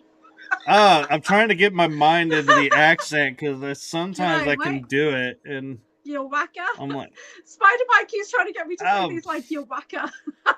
Bloody hell! Let me see. Usually, if I say that phrase, it's like I can trigger myself, but then I gotta get it out. Start off with like, "G'day, mate." G'day, mate. Oh, g'day, mate. Yeah. G'day, mate. Yeah, but I find my accent comes out more when I'm like, bloody hell. It sounded like Paul Hogan. Was that me or was that Michael? Yeah, I don't think that was you. Oh my god, Crocodile Dundee is absolutely classic movies. Guys, you've got to watch Crocodile Dundee. Terry says she ruined it, Dan. I'm sorry, guys. You call that a knife? Yeah, Crocodile Dundee. Oh, fantastic. Yeah. Just making a phone call. Oh, that's not a knife. Classic. Yeah. You call that a knife? That's not a knife. That is a knife. I sounded like Paul Hogan. I can do men's accents. I don't know. Sometimes my voice is very deep. Sometimes it's very high. I don't know. I talk about this with a friend of mine. Yeah. Sometimes my voice does seem quite deep, actually. I don't know why. I think it's the excitement behind it, the energy. And I was talking with Venus about this because her accent kind of sounds a little bit more Irish than yours. And I think it's the energy. It's called Scouse. So is she's that got what more it of a is? local Scouse accent, yeah. Whereas where we are, it's not as strong as the Liverpool accent, but it's still our version of Scouse. But because I travelled and I lived down south from the age of like I went to university down south, and then I travelled for a long time. So this is kind of like the we were never really allowed to have strong accents in my family anyway. My dad was very strict. So my sisters do sound like this as well. But occasionally there's a bit more of a Scouse twang that comes in. What are you laughing at? I'm laughing at your dad saying you can't have accents, and I'm No, like, because he was in the oh my god. military. He was in the We military. try so And hard. he was in the military before I was born, and then you didn't want to open your mouth. And this is interesting because when I was doing, I was refreshing my security training at the start of the year, and basically the commando that we were training with, he was from Liverpool, and he made the same kind of remark that wherever he was in the world, he tried not to speak because people would know where he was from, and then they would take offense at the Scouse accent, right? Yeah. So immediately people want to fight you, or they want to insult you, or whatever, if you've got that strong Scouse accent from Liverpool. And so I can do it, but I don't have it. If I get mad, then you'll hear it come out. I have an accent still with a couple of words that from where I originally come from, and that is when I say like soda or Minnesota. Minnesota. Minnesota. Wizard Rekus is in Minnesota, I think, but he doesn't sound like it at all. It's not like Minnesota. Gonna drink some soda. Drink some soda. Soda. My favorite though is we have a word that means a drink, but it also is a effect, and that is pop. And so if up where I originally come from, we call it pop. You got to put some emphasis on it. Ooh. Yeah, so for me, this is pop. This is pop. Like soda pop, we call it pop as well, fizzy pop. Yeah. Yeah, which just means any fizzy drink is called pop. So my Pepsi and all that, it's just pop to me. Yeah. My pops. My pops is from Manakota, Minnesota. So Dan is putting some, he's put Dan's comment on there. A perm, a shell suit, a theft, mustache, or he's not from where I'm from. He's from like the Midlands, so he doesn't have the same stigma attached where he's from. And but yeah, it's dead Scouse down here. So we do, I don't have the accent. I try not to do it. But Venus has got a little bit more of a Scouse twang than I have. She does, yeah. But she sounds Irish. Pop your cherry. Cola. Rachel Kyle reminds me of Selena Kyle, Catwoman. Yes. Selena Kyle. Yeah. Every time I see Rachel Kyle, I think of Selena Kyle. Yeah. And everything with soda. So I gotta say, this is the one thing, and somebody tried to explain it to me, but I don't think so. And that is Superman. Okay. Seriously, the dude puts on glasses and everybody's like, oh my god, Superman's gone. Clark Kent's in the house. So and I'm my like, favorite Superman of all time is Dean Cain. He was really good, actually. I will give you that. Yeah. But you look at him now, you wouldn't think that he was that guy like 20, 30 years ago. No. And they are bringing back one of the newer, older Superman for a movie coming up. Yeah. God, I can't think of its name right now. You know what? I've not watched the new Superman movie. I'm gonna be honest about it. I've not watched it. His suit is shit. Why would I want to watch it? Actually, I'm gonna say something that's gonna shock even me, because I actually went on an interview when it first came out and was like, I am not gonna watch this because I'm sorry, it looks really stupid from the previews. Well, I was bored one night, and it was in late, like probably close to midnight, and Amazon had it for free. So I was like, what the hell? So I put it on and I start watching it, and I was like, dude, this is actually kind of dark but kind of cool at the same time. And I gotta give it some of its kudos. I was like, it was actually a little bit better than I thought it was gonna be. Yeah. Okay, maybe But I'll watch it if it's free. I will say the If it's on Prime, I've got Supergirl, Prime. Oh, the well, new I only saw Supergirl, I'm trailers like, for the new no. Supergirl, and I only saw trailers. She is not Supergirl. I'm sorry, but no, No. she's not Supergirl. What are they thinking? And Right? here's the confusing thing.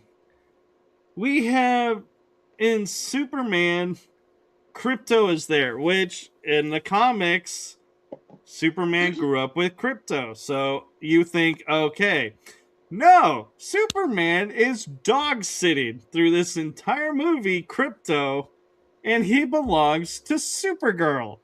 And Ah. Supergirl is, they're like, yeah, their whole thing is, her version is she's a drunk Supergirl who gets drunk. And I'm like, Was she like Kryptonians a don't get valley girl or drunk. something? I don't get it. I'm like, I love the classic Supergirl movie. I love that yeah, one. I love that Helen actress. She's Slater. beautiful. Yes, beautiful. Yeah. Yeah. Yeah. And then I Yeah. saw some, like, they were showing who played Supergirl, and they were saying, oh, Lois Lane from Smallville played Supergirl. I was like, when did that happen? Did that happen? I missed that. I don't remember that at all. Yeah. Yeah. But, and I'm just I gonna will have say, I though, just need to have a 5-minute rest break if that's okay, to go and refresh and get my drinks and have no, a that's bathroom fine. break. Is that okay? Yeah. Yeah, that's fine. Can you I'll hold the just, fort for 5 minutes? yeah, I'll It'll just be talk less than that. about, some Superman stuff. Okay, cool. And Nathan in the chat is saying, did I notice an accent in his voice? Nathan has the deepest voice.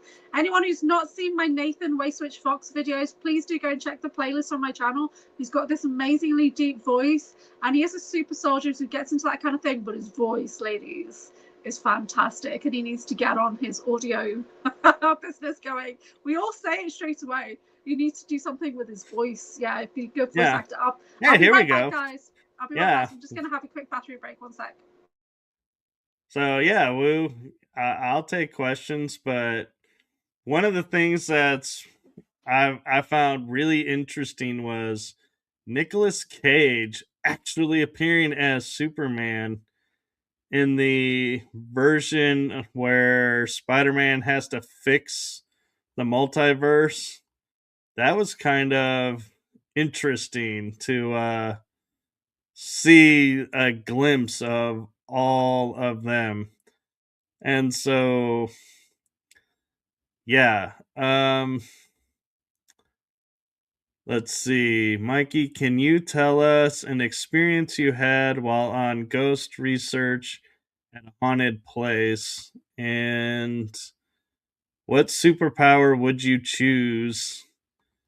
And how about the women in Captain Marvel? So, okay. Starting with, this is going to take probably more than 5 minutes, but what the heck. I will share with you one of my favorite paranormal moments, experiences that I had that I'm actually going to be presenting at a conference. I will give you all insight into. And it is a location that was known originally as a haunted forest. And I am dubbing it now the Dimensional Forest. This forest, when you step foot on it, moonlight shining down does not light up water. And so that, kind of had me curious what's going on.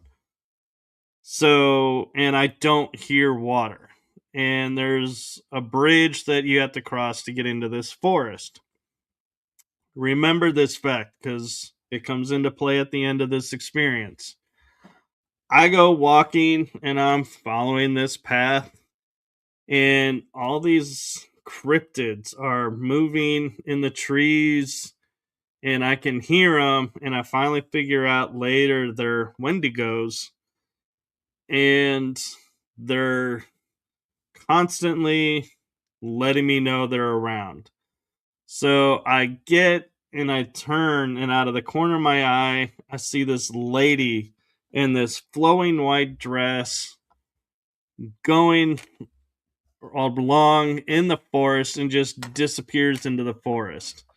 And so I was not alone in the forest. I had two friends with me that were guiding me, and we found the back of an old 1980s TV in this forest. And I also, when we turned around and started going back, we were going to the right, and shapeshifters started running around. And I was like, at first, I was like, I don't, maybe my eyes are playing tricks on me, and I really didn't see shapeshifter, but okay. So we go up this path, and there's this opening in the trees. So we go into the trees, and we're going to what's known as the seat in the forest. It's a spot that he views as his seat. So we get there, he's sitting on his seat.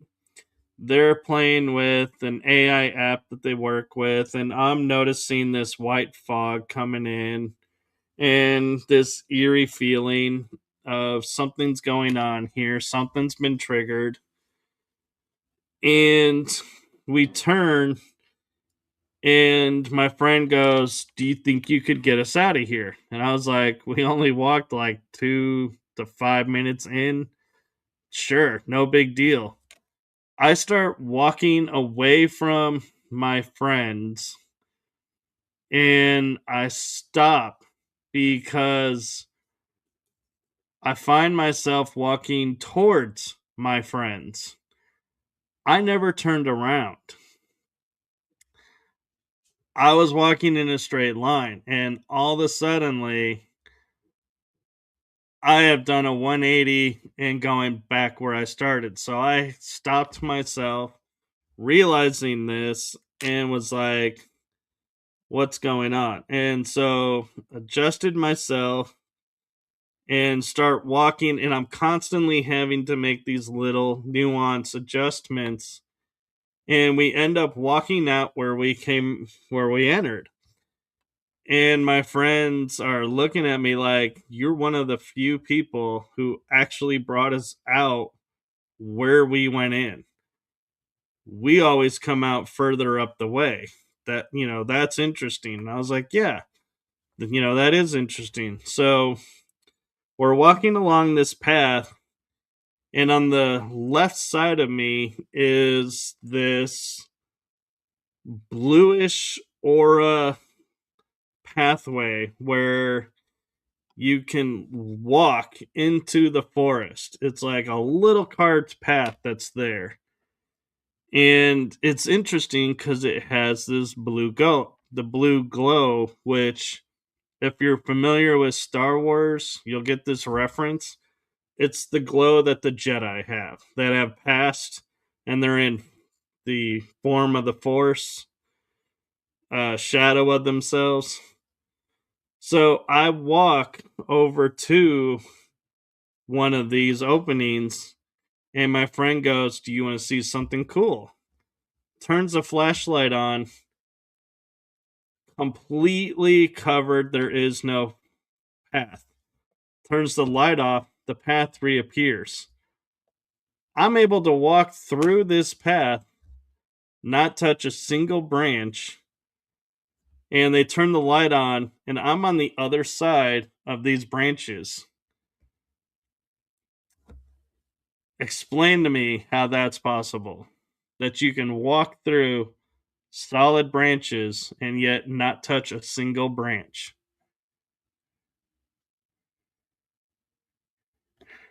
And since Julia's back, I will leave it there for the next break.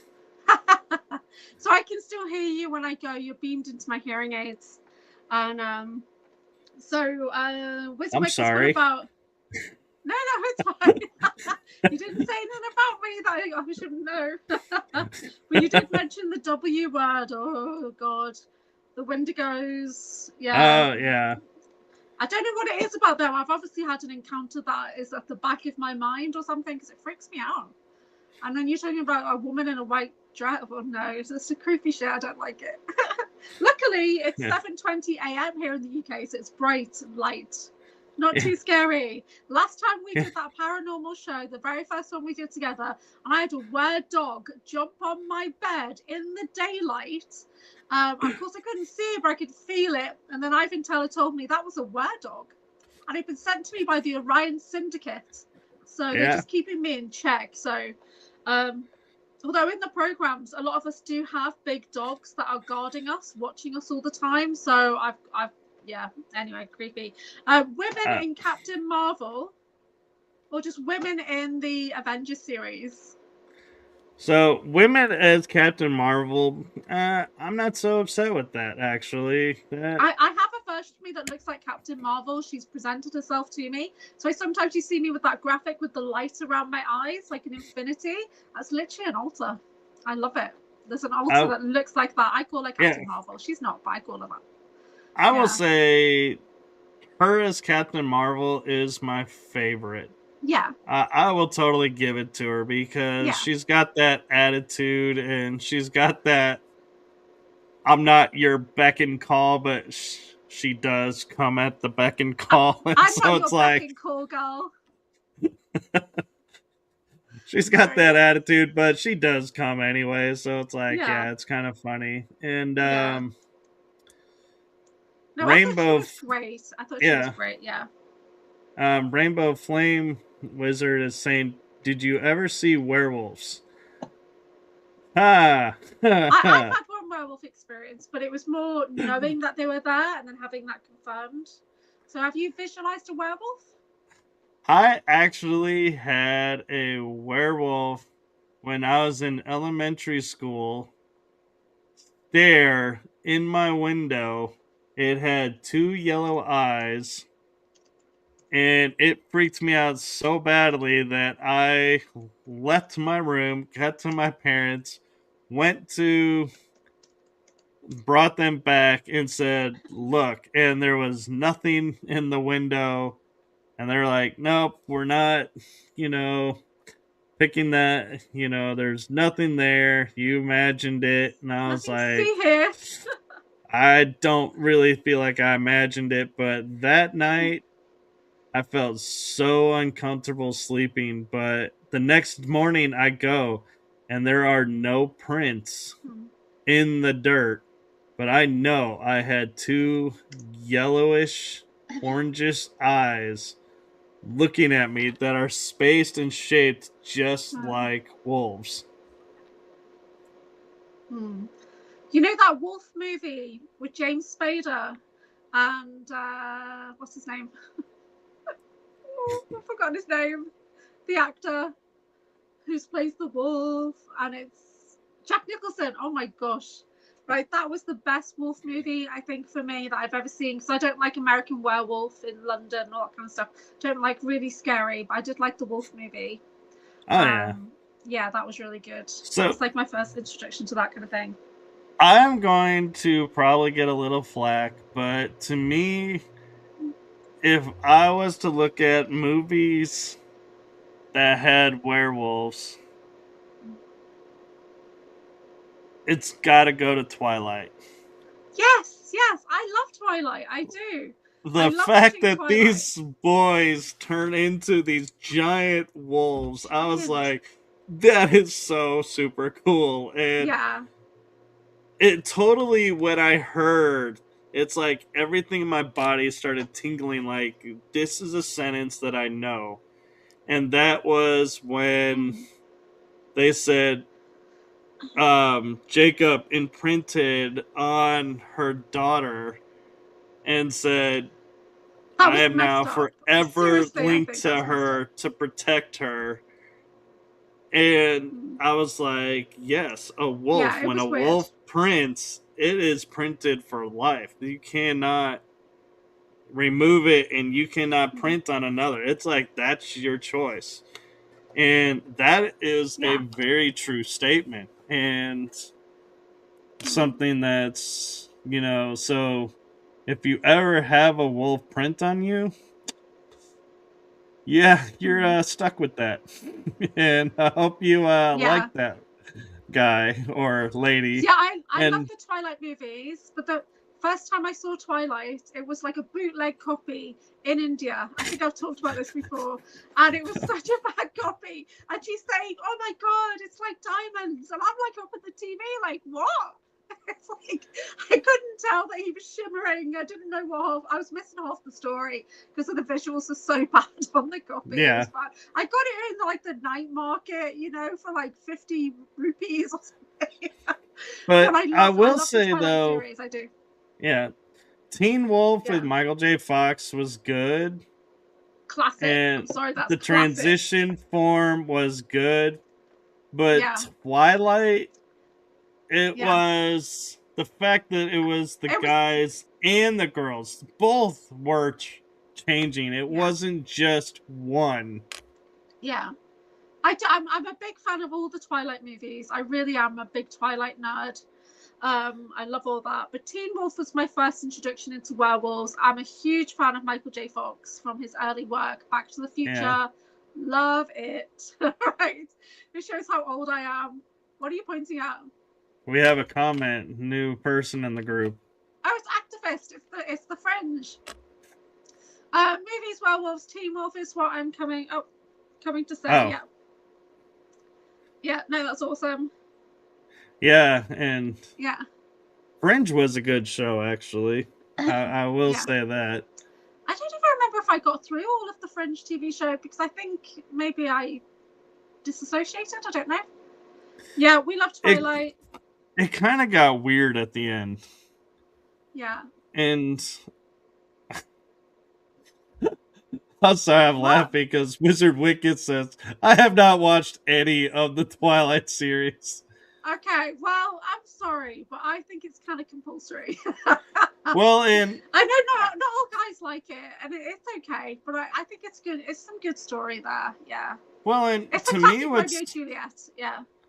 It is, but to me, what was interesting too about it, that I feel like this was like one of the first movies to like really address this, is you had vampires that fed on humans, and you had vampires that fed on animals. Yeah. Not the humans. So it's like, it really begged the question, do we need to, for survival purposes, kill the animal-eating vampires? Or can they be left to live? Eating something. They're still eating animals, aren't they? Yeah, they're not hurting any human. So it's like, begs the question of... Okay. The number one question is, if you met a vampire tomorrow and they said, one tiny bite, you're going to be immortal, would you say yes? No. Why?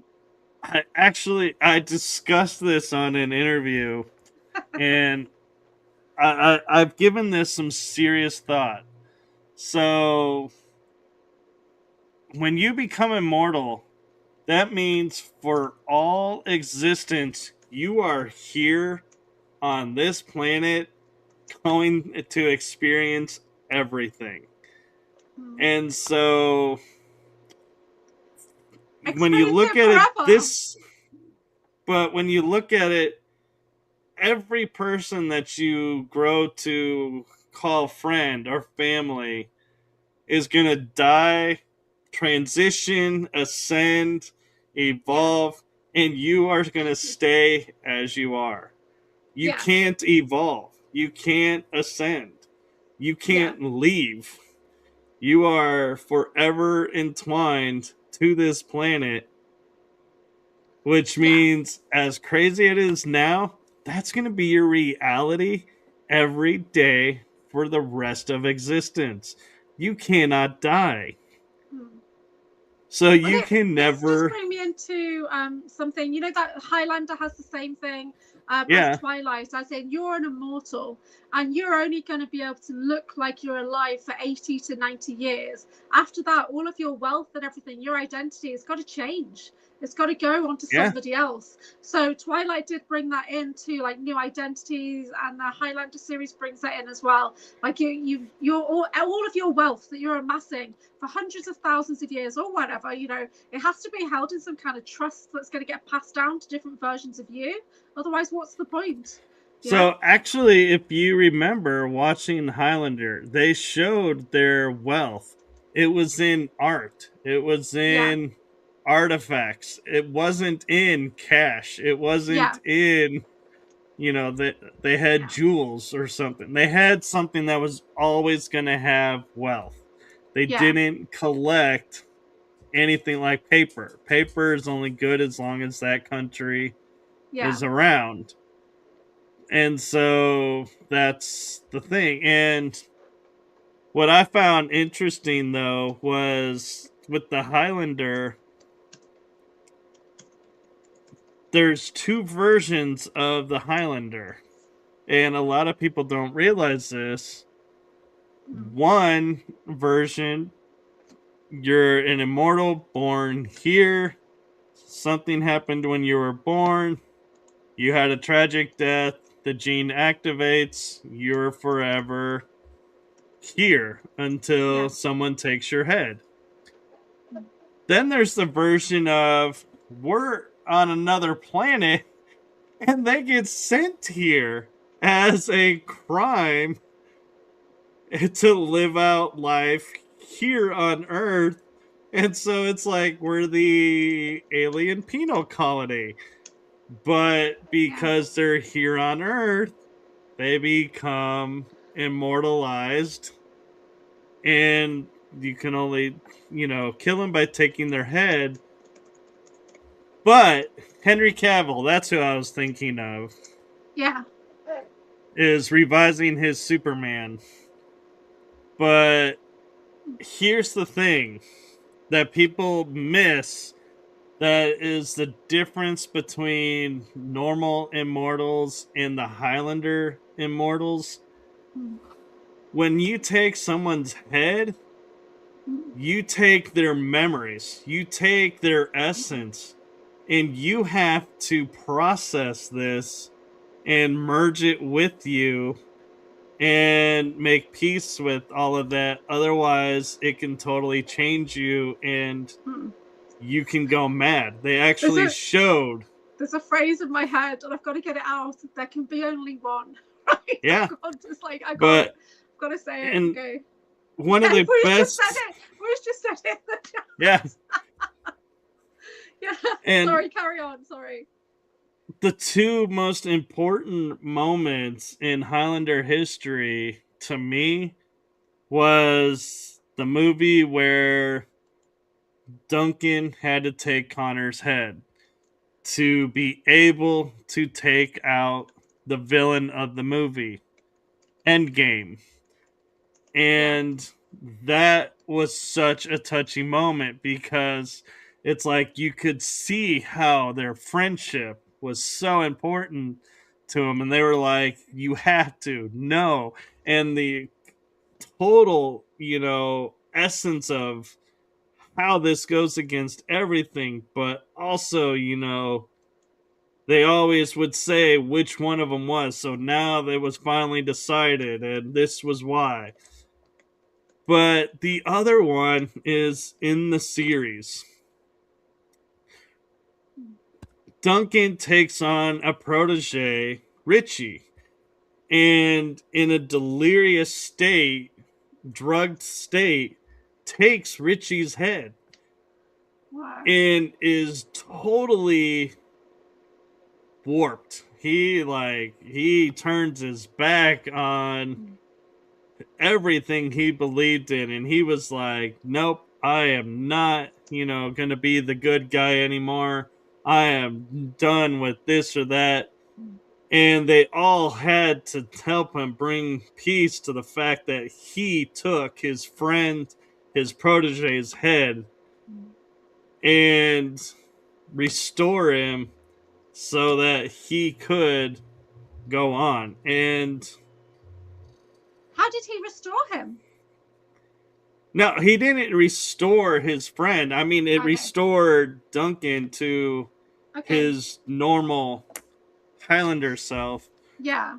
But to me, though, the funniest moments in Highlander history were the Mythos and Duncan conversations. Those were like epic because you have Mythos, which is BC 4,000 years old, talking to Duncan, who's like 400 years old.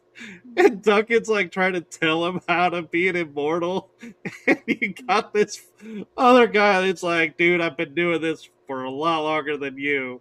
You got to snap out of this. And how he's learned how to blend into humanity and disappear and everything. But yeah, and Assassin's talking about Assassin's Creed. Yeah, I do actually with that? I do. I do. I loved that movie, and there, you know, and I will say, being in that chair, and I know it's like he gets ripped out of the chair and he's floating in the air, and his body is memorizing all these moves and everything that they did. To me, it was like watching that. I knew the second they started that, I was like, you guys are fucked. Because I was like, you are teaching him how to move like his altar. Yeah. He's not gonna forget this. You're training him to do this, to get your answer to where something is. You have created your worst enemy. And the only thing that I will say in this movie that kind of I never understood was why they had to wait for him to come in, get activated, for the rest of everybody to activate and do something. I was like, dude, you guys have been going at this. Yeah, but it's like with us, isn't it? There's pieces of the puzzle. And like, so I started to get my pieces of the puzzle back from like Drago Reed and New Skin and John Whitberg and Christy Campbell. They all seemed to hold pieces of my puzzle, especially New Skin. Me and him had this massive like fire exchange of like codes. It was weird. And so he literally held something of mine from Lyra. And the first time I saw him on screen, my crown blasted open. And there was this real massive influx of energy coming in. So sometimes that's it. You're waiting for that one person who's got the keys and codes. Maybe it's that.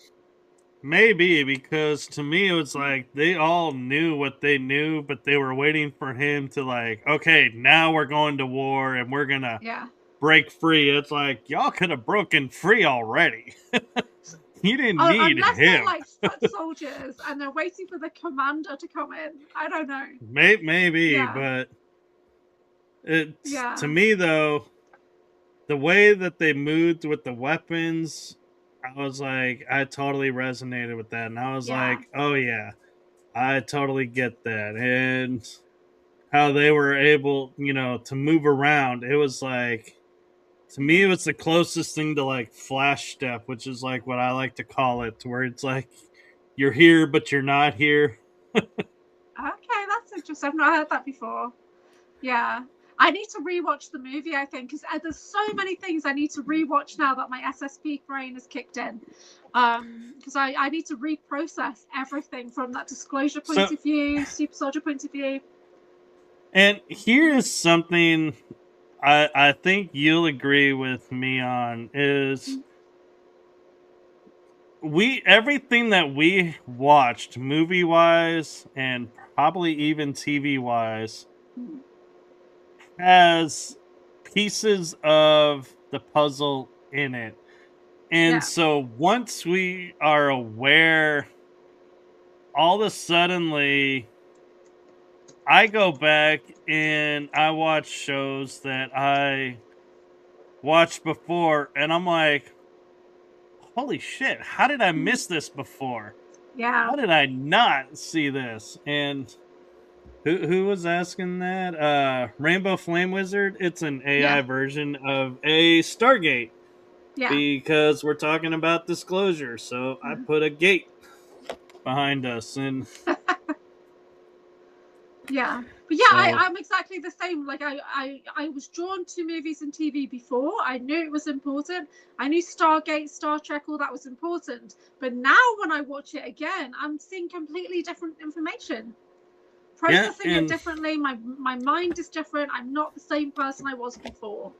Yeah, not from the last 18 months. I'm literally not the same person. So, and here's an interesting thing that Mary Beaver pointed out to me when we were talking on a show, and we were talking about disclosure in TVs. And she goes, look at the original Star Trek, the original TV series. Yeah, I was raised on that. So they that's did not, they did not have a large budget. But yet they have all these ships, and you'd recognize these ships. And a lot of the aliens that were in the background that didn't have like character names and everything, you know, or speaking parts. And they had like this prosthetic looking face. They didn't have prosthetics back then. And so it begs the question, she goes, go back now and rewatch that, and you will see a lot of star beings on TV in their true form on the show, because they're not humans in mass. They didn't have that technology back then. So I started watching it again, and I was like, holy crap, there is a lot of stuff to this show, a whole lot more than what I realized before. And so, yeah, it is, you know, really interesting. And some people are talking about hybrids now. And yeah, hybrids, that there's many reasons for the hybrid programs. And some of them are not for nefarious purposes. Some of them are. And so... See, we are hybridized as we kind of come in. So the body that we're in now has already been hybridized.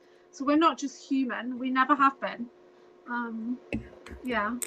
So I had a funny experience where I was being guided to where I was supposed to see, we all were going to where we were supposed to be born. Like, we were supposed to see our birth.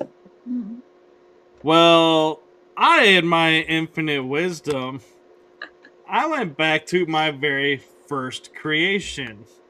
And I see Isis and Thor standing over this glowing, like, pedestal. And there I am sitting, you know, laying on this thing. And I can't help but thinking in my head, going, my God, this looks like, you know, the Superman story. You know, I'm like that. And I'm like, yeah, this is so funny. And the parallels to this is, yeah, you know, here I am being, you know, this, and, you know, and it's interesting that it's Isis and Thor, because the two mythologies that I first learned was Egyptian and the Norse. Then I learned about the Greek and the Roman and all of those. And so where I'm going with this is, I could see, like, I did not look human. But, like, Thor is a human god. Isis is a alien god. Okay. So, hybrid that way. Well, then I see, coming forward, I now am at in the womb of my mother. And my mom tells me, when I'm talking to her about this, she had a dream one day when I was in the womb that I was being taken up on a ship and then put back in the womb. And I said, let me fill you in on what you're missing. Because I seen this. I was taken out of the womb, put on a pedestal again, and injected with a bunch of DNAs of different beings, and then put back in the womb. And so for like 3 months, I would tell people, I don't have a birthday anymore. I was never born. I was created. I was Wow. made. And they were like, and finally my parents were like, you were born. You came in the normal way of a human. You actually Yeah. were born. I was like, all right. So I was born. Yeah, but they can't conceptualize it. They can't understand it because it doesn't make sense to them until you get that kind of SSP or MILAB or whatever it is narrative. You can't fathom it. Do you know what I mean? yeah. Like me and my brother being like hybridized together, putting There separate are surrogates and stuff like that. It's bonkers. So one of my sisters is like, well, what does that make me? What does that make me? And I'm like, oh, I'm not too sure. Because it's not that I'm not her sister. I am her sister, but I'm also his sister. And he's on the other side of the world. It's bizarre. It really is. But there's a genetic match there and stuff. So it's insane. Yeah. And here's a funny thing.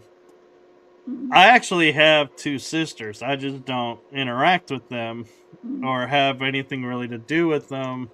One, I'm sort of talking to again after 30 years of silence. Wow. Is it 30 or is it 20 years? But still, long period. Yeah.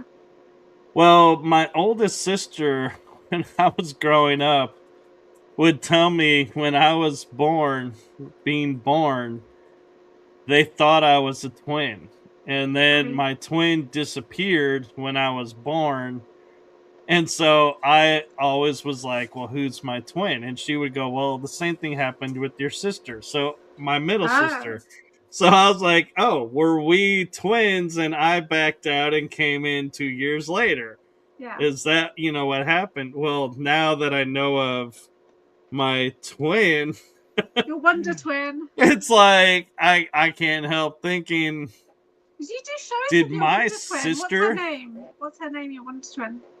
Erica. Erica Amara. Is that right? Amarina. Yeah. Amarina. Sorry. Yeah. Okay. Yeah, that's cool. But yeah, and so we, I can't help wondering, did my sister know? Yeah. That I had a twin somewhere else. How did she know?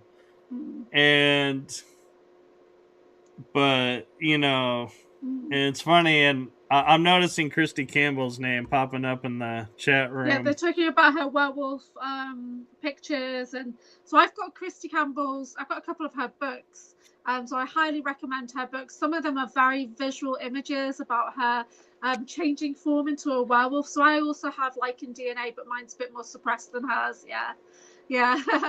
So we've all got a bit of everything in us. Yeah. Christy Campbell, we talk about this, and we kind of like laugh about this, and it's apparently Julia's time for her Wi-Fi to glitch, but Christy Campbell and I, we have been on shows. We talk about wolfing out and appearing and helping each other as wolves. And so it's like really kind of interesting and nicely validated that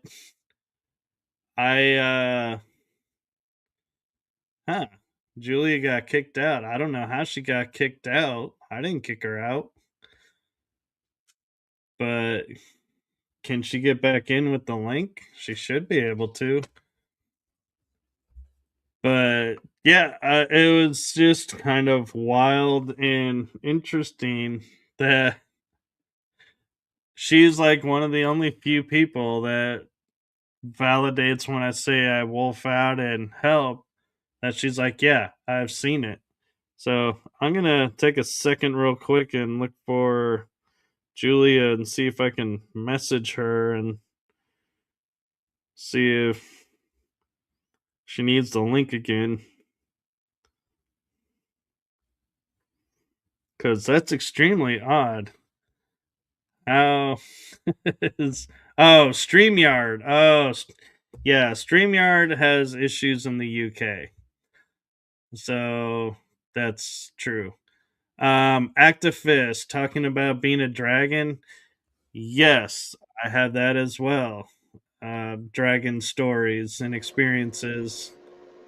And Hi, it just kicked me out. I don't know if my phone's overheating or what. you know, It just I was unplugged about my to phone. make the comment. Look, I make you moderator and you kick yourself out. It's just gone. So yeah, that was really bizarre. I don't know what happened there, but we were talking about werewolves, so maybe I'm not allowed to talk about that. Yeah, Okay. and it's like, yeah, she saw my wolves. Do you have a female wolf in you? I don't have a female, but I do have male, but I do work with both. And Acta said, you're a dragon. Yes, I do have dragon energy, and I do have a really cool story of I was traveling one night and I was with my parents and we were on a really dark road. And it's the highway. It's country highway, no lights. And my mom's like, I think we need to pull over. I'm not getting a safe feeling right now.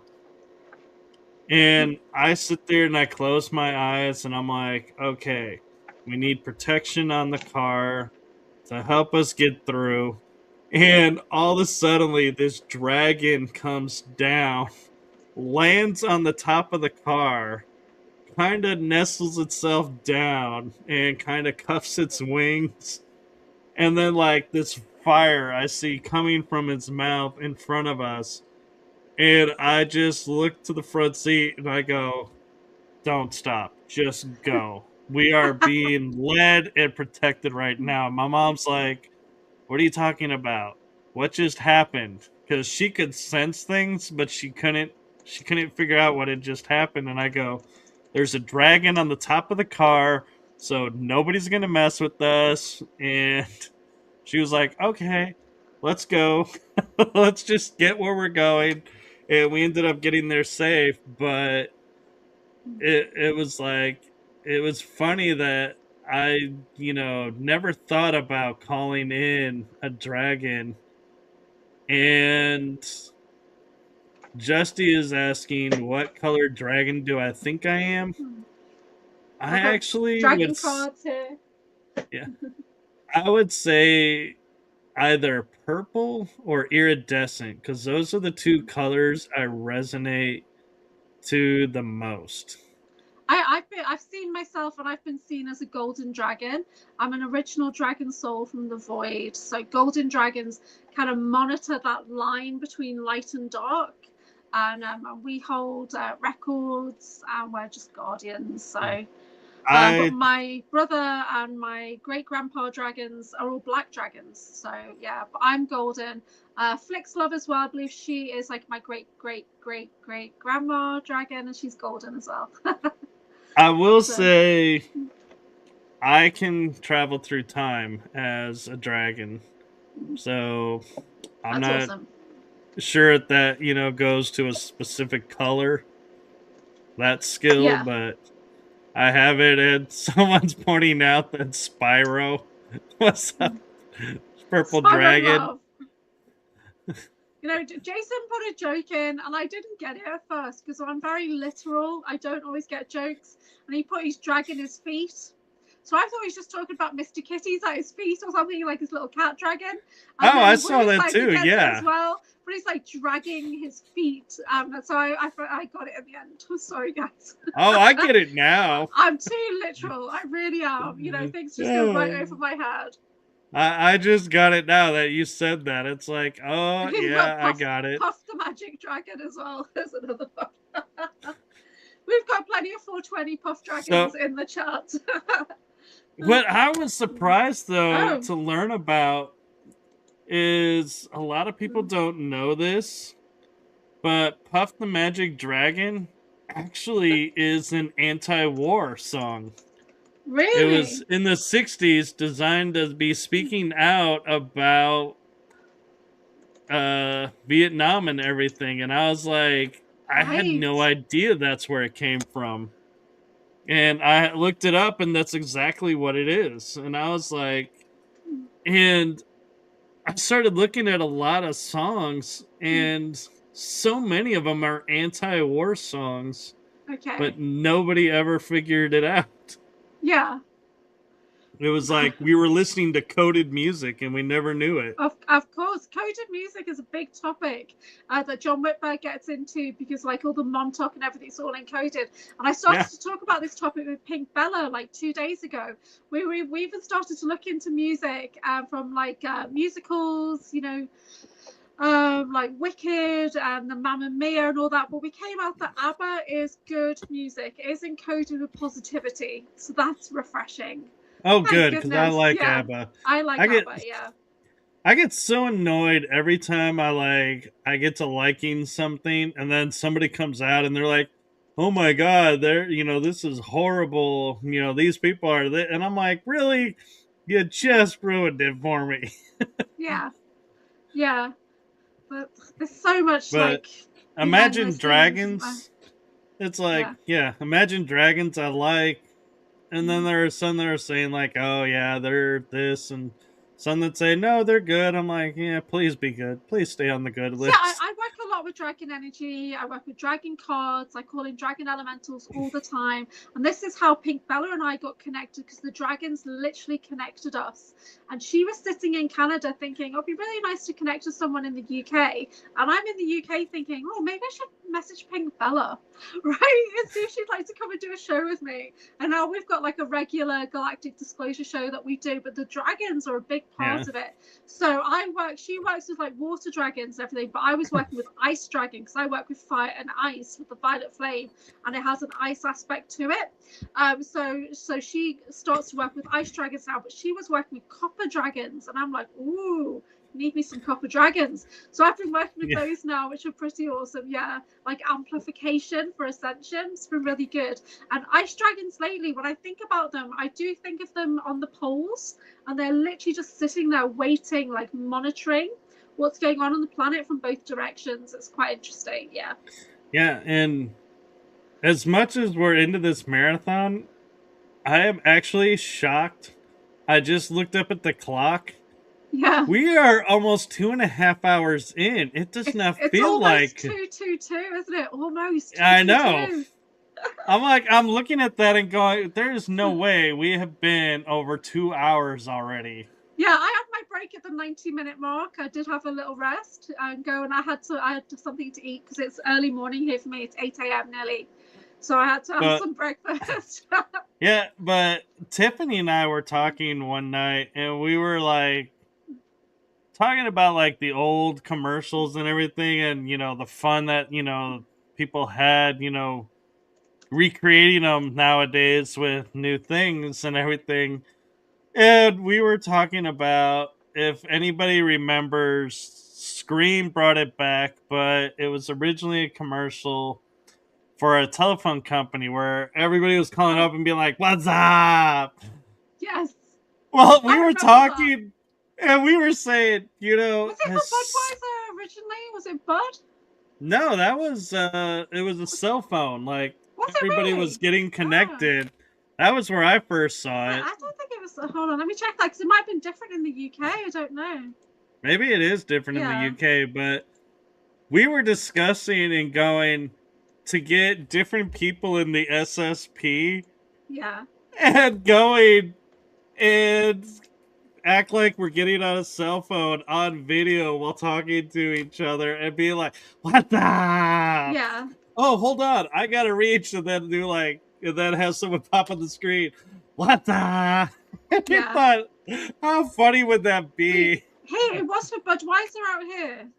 Oh, it was Commercial campaign Budweiser. for Budweiser beer, 1999 to 2002. Yeah. Oh, Yeah. I missed that one. I remember. It's been 25 years, or it's been more than that now, 27 years since that commercial launched. So Wow. here's an interesting question. Was it connected to cell phones? Or it wasn't, not here. It's on the internet, it shows it was Budweiser, and they're all just calling each other up, like, what you doing, kind of mate, kind of thing, like, let's get together, and I don't know. maybe that's why I'm thinking that. Rainbow is saying, look behind you, Stargate. There is you. there is stuff behind me, but it's dark and maybe he can see. Maybe he can see an entity. There, an ET. Maybe there is Who's something in the coming room through. With you? Normally on my morning lives, we get orbs flying around constantly. Like they're just my whole guide team is flying around. So people are like, orb. I'm oblivious most of the time. It was for Budweiser, says Wiz. Yeah. There we go.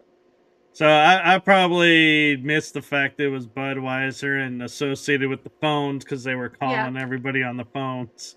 So I was thinking, this is phones. I've not drank Bud for a long time. I used to like Miller. I used to be really into Miller. I never could drink Budweiser. It was awful to me. Yeah. This is why the campaign to make it popular. Yeah. The frogs.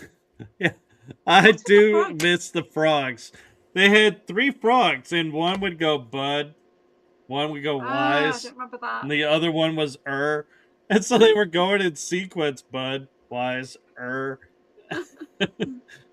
was kind of commercials cute. aren't what they used to be, says Woo Rider, and that's true because they don't have jingles anymore. Do you remember how good jingles were? 60s, 70s, 80s jingles were fantastic. Oh yeah. I was talking to a friend the other day about the City Slickers movie. What was his job? He was a jingle writer. That's what was his job for like a radio station or something. Yeah. Same thing with Full House. John Stamos' character was a jingle writer, wasn't he? Yeah. Or was it the other I'm not too guy? Sure. But one of them was. I still remember some jingles. I do. I used to, when my son was small, because I couldn't remember all the nursery rhymes, I could remember jingles. So I used to sing jingles to him. Yeah, Who's your brother? I came across his channel from his brother, but don't remember Jade Dreamer. I don't have a brother, as far as I know. Jay Skyrunner in our community, but I don't know. I don't know any other Jays. That's interesting. I'm like, I gotta think about that. I'm like, do I have a brother and I just don't know it? Wow, yeah, you got me thinking now. I have brothers popping out of the woodwork now. Right? So it's like so the next person I'm like drawn to or not drawn to, and I'm like, oh god, is it another brother? I don't need any more brothers, thank you. Although shout out to Drago Reed, he is a badass super soldier brother. He is. Yeah. He's really cool.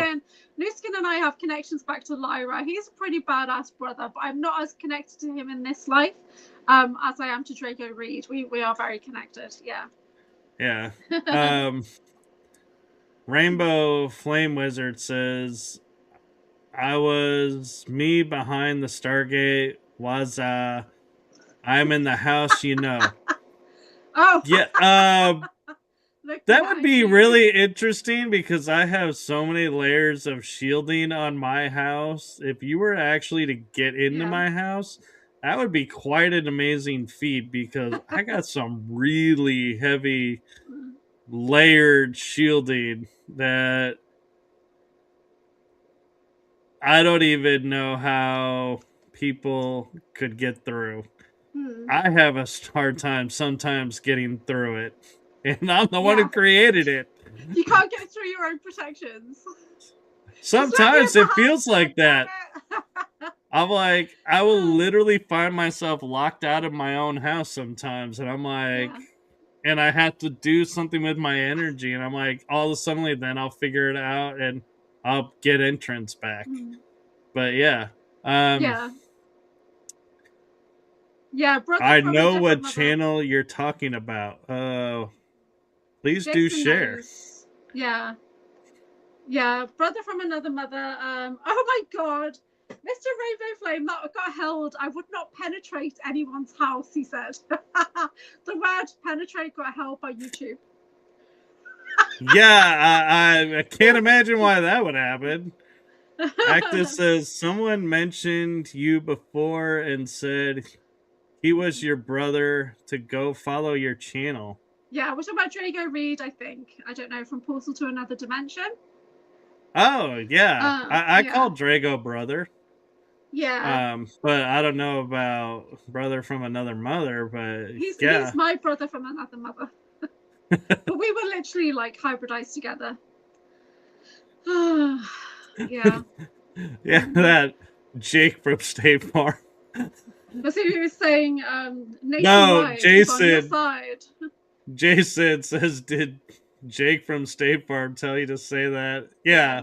They woo. The best part of waking up is Folgers. Is it Folgers or Folgers in your cup? Folgers. Folgers. We're doing jingles now. See, there's one out here. I don't know if you've got the same brand. I always remember Super Fresco, and it's like a wallpaper brand.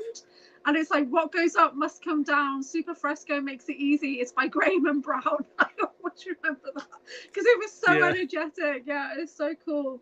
I don't recognize that one, Sesame Street. Sesame Street is major programming. Oh my God. Okay. That Sunny Day song. Yeah. I have such an interesting story about this. I have no memory except for the character Bert and Ernie of Sesame Street. My mother insists on telling me I watched that show. I cannot tell you anything about that show except I know that Bert and Ernie are on that show. That's about all. The Cookie Monster. I've seen him, but I honestly thought he was like one of those McDonald's characters at first when I first saw him, like the Hamburglar or Cookie Monster on McDonald's. And you know, a Big Bird has always scared me, obviously, because it's a massive fuck off bird. Right? Oh yeah. So Big Bird is scary as. But Elmo came out later, so there's a big push for Elmo in the later years. But when I was young, it wasn't. But what's coming into my mind is that pinball, right? And the 1, 2, 3, 4, 5, 6, 7, 8, 9, 10, 11, 12. That's coming into my mind now. It's super programming, all of that. Yeah. Hey Rachel, you're part of the cool kids. What Rachel are you talking about? Because she's in the other chat, I think. She's still in the vertical chat. Get your ass over in the landscape chat. Come on. Get your ass in the chat. I like woo. Like a good neighbor, State Farm is there. Yeah.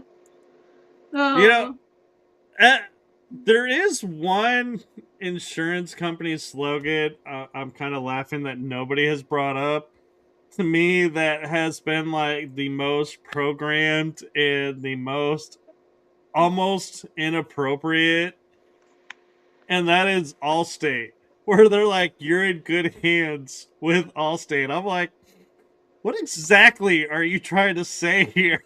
How is that inappropriate? You know what? I'm getting deja vu on this. We've spoken about this before. You're in good hands? Yeah. The Oscar Mayer. You're in someone's hands, Julia, by being with Allstate. Whose hands are you in? It's creepy. I don't get it. Maybe you might get a show sponsorship this way. The Oscar Mayer Wiener ad? So we don't have that out here. It's very different. I only know things from like TV shows. So, or from movies. So Ghostbusters. We talked about the Oscar Mayer hot dogs and that, I think. Yeah. Is that right? Yeah. So I'm very Americanized with my movies and TV shows that I kind of raised myself on, like Roseanne and Cheers, you know. I raised myself that way. Yeah. Here is something I have stumbled on, and I am very curious. Everybody in the chat room, and you, Julia, if you guys had this in the UK, but I have started watching Smurfs again on TV, and I watched it growing up, and I am completely shocked every time I watch it now because there's a theme song to the Smurfs. I do not remember there ever being a theme song. I know the music would play, but I don't remember there being a worded intro song. Something's trying to play in my mind, but I can't make out what it is. But yes, there is a Smurf song, yeah. I was That's like... Weird. And, you know, and I'm not gonna, you know, and I'm not talking about the fa-la-la, you know, Smurf, you know, this or that. I'm literally meaning, like, there's like an intro song to the Smurfs, and I'm like, what? I don't remember there ever being an intro song. And it's like, am I in a, you know, Mandela effect because of that? Or does anybody else, you know, I'm curious, not remembering that. Can you sing it for us? No. Sorry. But what is the theme song popping up? Opening credits theme song. Actually, Wizard, you are wrong. I hate to do this, but Smurfette was not the only female. There was a grandmother Smurf, and oh dear, there was like 2 little girl Smurfs. Activist has done it now. She's only gone and talked about Fraggle Rock, and I'm sorry, it just comes into my mind as soon as anybody says it. I start to hear da da da da da da da da da da da. I can't do it. I am loving the synchronicity of this because I have literally just started 2 days ago watching Fraggle Rock on DVD. The entire series. Dance your cares away. Worries for another day. Yep. I'm like, I loved Fraggle Rock, and I got it on DVD. Yeah. And I'm like, I can't not have the music in my head. As soon as somebody says Fraggle, boom, it's there. Yeah. Yeah. It's major programming. But yeah, Fraggle Rock and Muppets. Yeah. But I know this one, Rachel. That was Dinosaurs. And it was the baby dinosaur would always go and say, not the baby, not the mama. I remember it saying, here's the baby. I don't know that it actually said that. Baby. I remember it saying, here's the baby. Am I just getting that wrong? I don't know. Not the mama. But there was not the mama. I remember that. Yeah. I remember it saying, here's the baby. They could have had both. It could have been both. Timeline? I don't know. I used to like that though. Yeah, I used to like that a lot. All the weird stuff we used to watch. I don't know, man. Yeah. I'm like, I'm getting confused now in the chat room. Any questions in the chat, guys? Let's reframe our topic. Because otherwise, I'm just like ding, ding, ding, going in different directions. I like Terry's. I'm the baby, gotta love me. Yeah. And that's how he would say it too. Is I'm the baby, gotta love me. Yeah.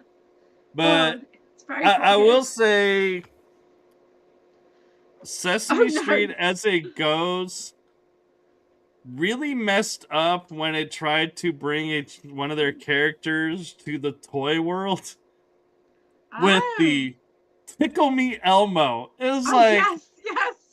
What were you thinking calling it that and going, this sounded like Yeah. a good idea. I'm like, Yeah.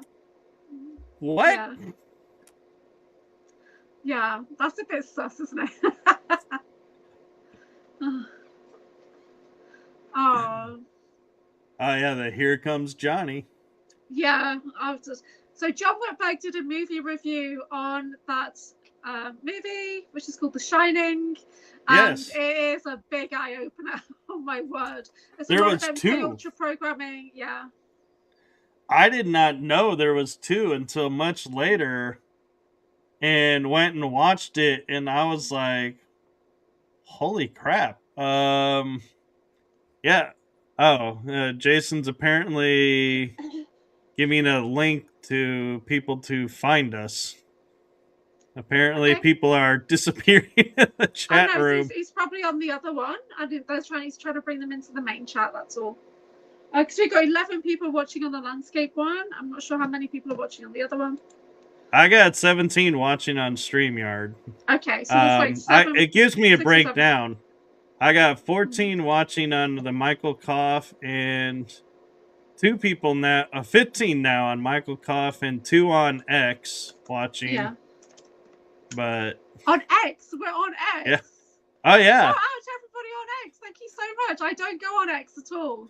For like the longest time, I've not been on that. So hi everybody. We don't have anyone viewing, but we are also live on LinkedIn, which totally blows my mind that they allow podcast episodes to air on their thing, because they're supposed to be this business deal. And we're like, yeah, here we are, talking about this. I don't use LinkedIn for AnchorHaven work. I use LinkedIn for my cover life work. So yeah, so I'm not going to be streaming that over. Because we're streaming there now. But that's a very different persona of security professional training, that kind of thing. Yeah. Over there. Different world. Yeah. LinkedIn ? It's like, yeah. You'll be surprised where you'll find this show. Are we streaming to Facebook? Have you linked over there?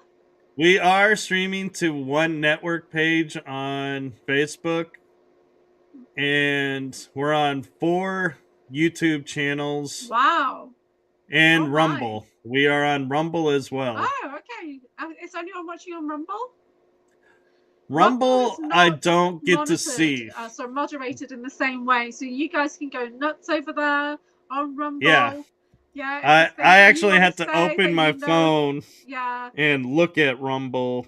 Because YouTube is so heavily moderated by its own system, and then we're there as moderators. Rumble, you can just go nuts. You can chat as much as you like over there. Say things there that you wouldn't necessarily say here. So there has been no chat in the Rumble page. I just opened it up to look.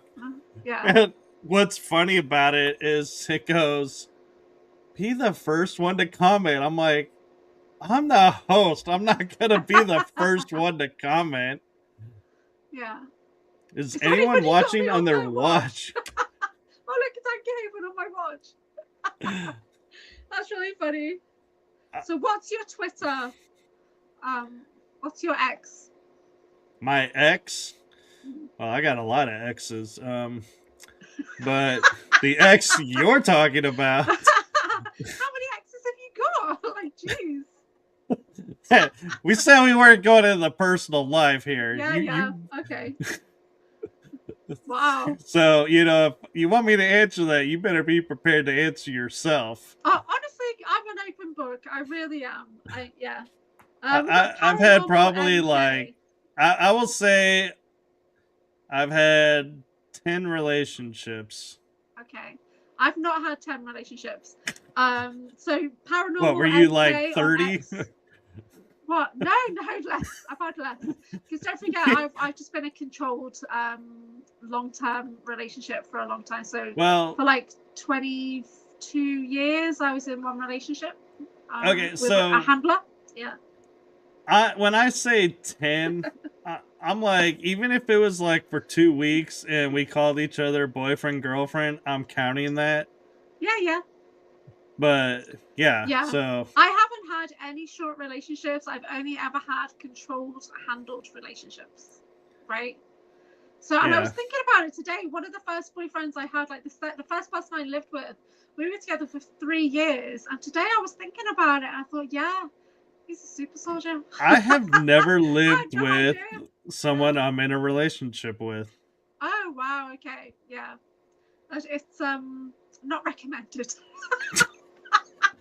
From my personal point of view, I would never get married again. I love having my own space.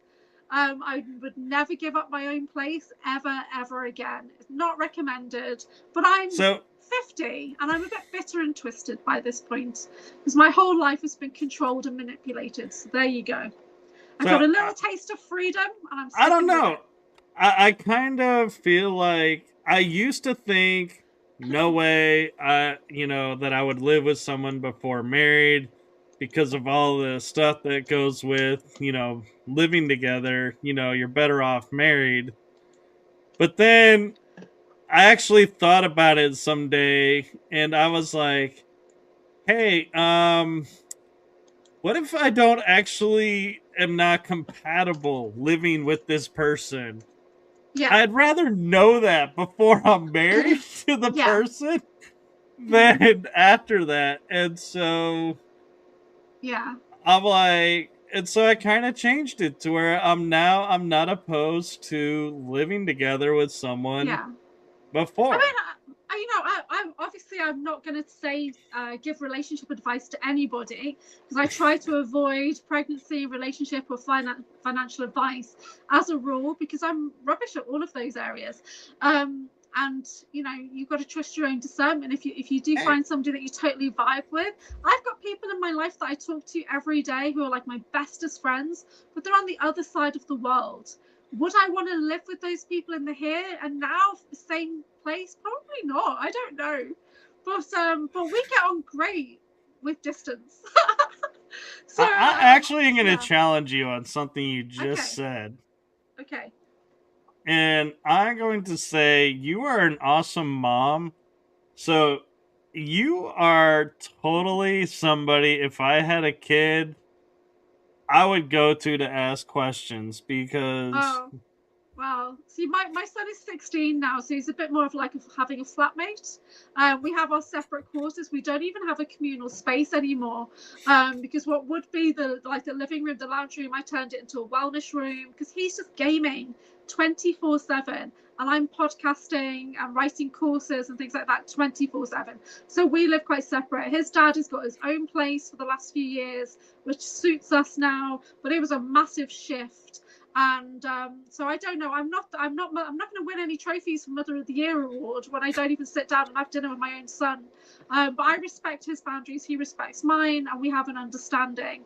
But that's what makes you a good mom. Is you're not forcing something. You're allowing him to be his individual self, and you're being your individual self. It started because of the lockdown. In the lockdown, he literally said, I just want to talk to my friends. I just want to be on my game. Yeah. And that's how he dealt with it. So we ended up all having separate quarters. So I would be in my wellness room doing my thing. My partner at the time would be doing his thing, which would be chatting to friends in another country in another language that I did not speak. And he would stop talking whenever I entered the room and stuff like that. So just dodgy as. And then my son is doing his game, and he's a pro gamer now. He doesn't make any money off it, but it would be great if he could. Yeah, and because he spends a lot of time on it. Yeah. I've been watching the chat room, and Terry, correct me if I'm wrong, but you've been married the longest in the chat room, I think. Because Wizard Wick's 33 years. Yes, but Terry says 34 years, so she's got him by 1 year. So I'm kind of wondering Terry's an awesome grandma. She really is an awesome grandma. Yeah. So there's so much smexy chat going on that I've had to say, guys, are we getting into a new code? Do I have to code the video because we're talking shit about something else now? Are we getting into code red or code beige, or I don't know what's going on? So it's just so much weird stuff. You're getting Like, I'm just now seeing the I'm a granny nanny. I'm like, I didn't even see that till now. Yeah, Terry's an awesome grandma. You're like getting messages before I'm getting messages. Oh, because I've got it right here on YouTube. I don't know why.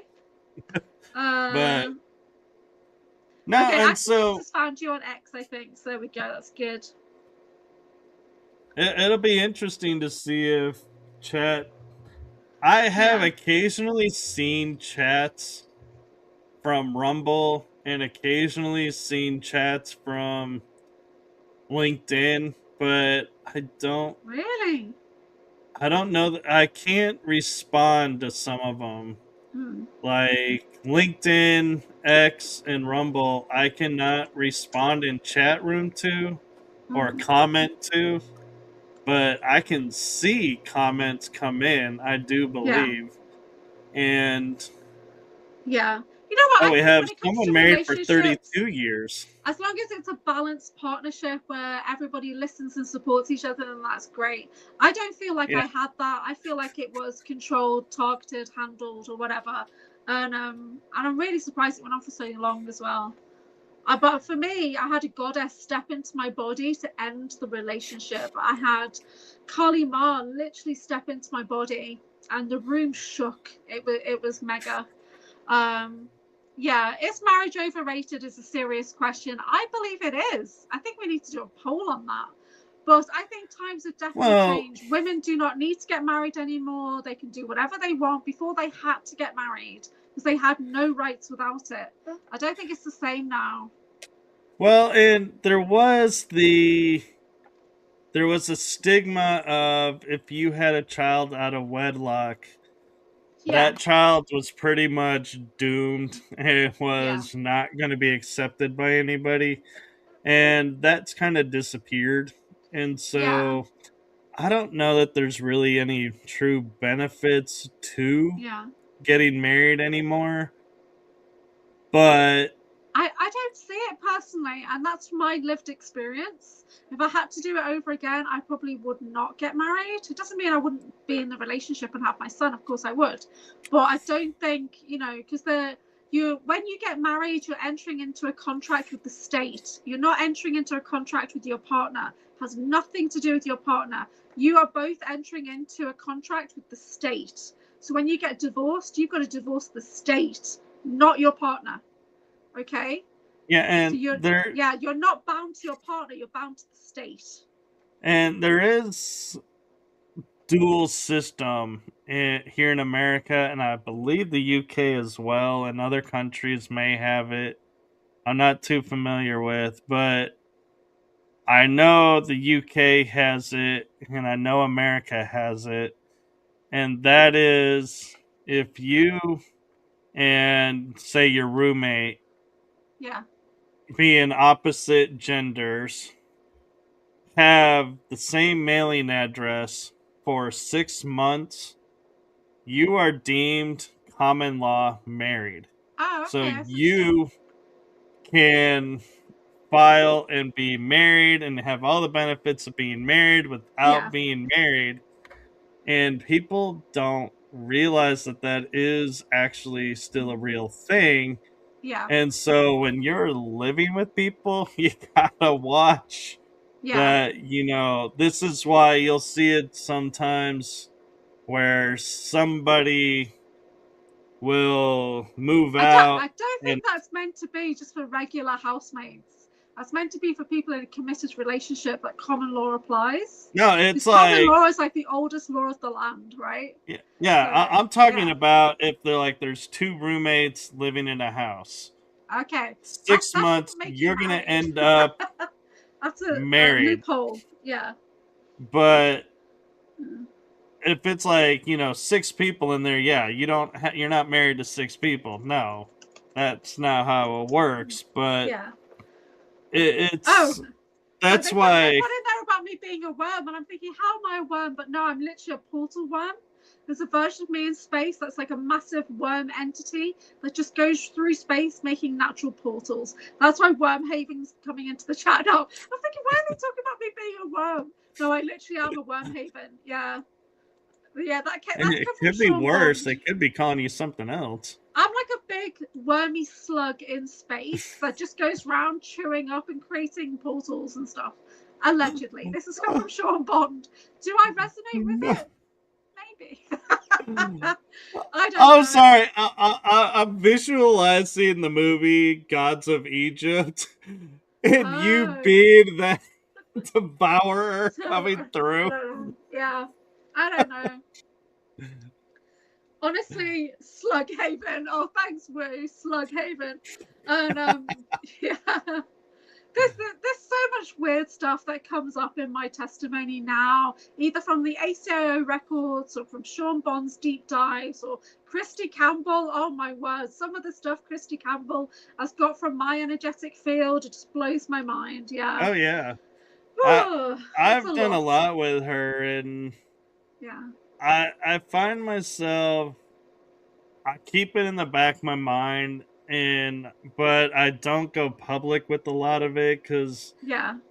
if I don't have memory or any Yeah. like resonance to, I Yeah. hold back, and I do that just because I don't want to misspeak. And yes, Rachel, we are getting close to the 3 hours. We actually are 6 minutes from it. Whoa.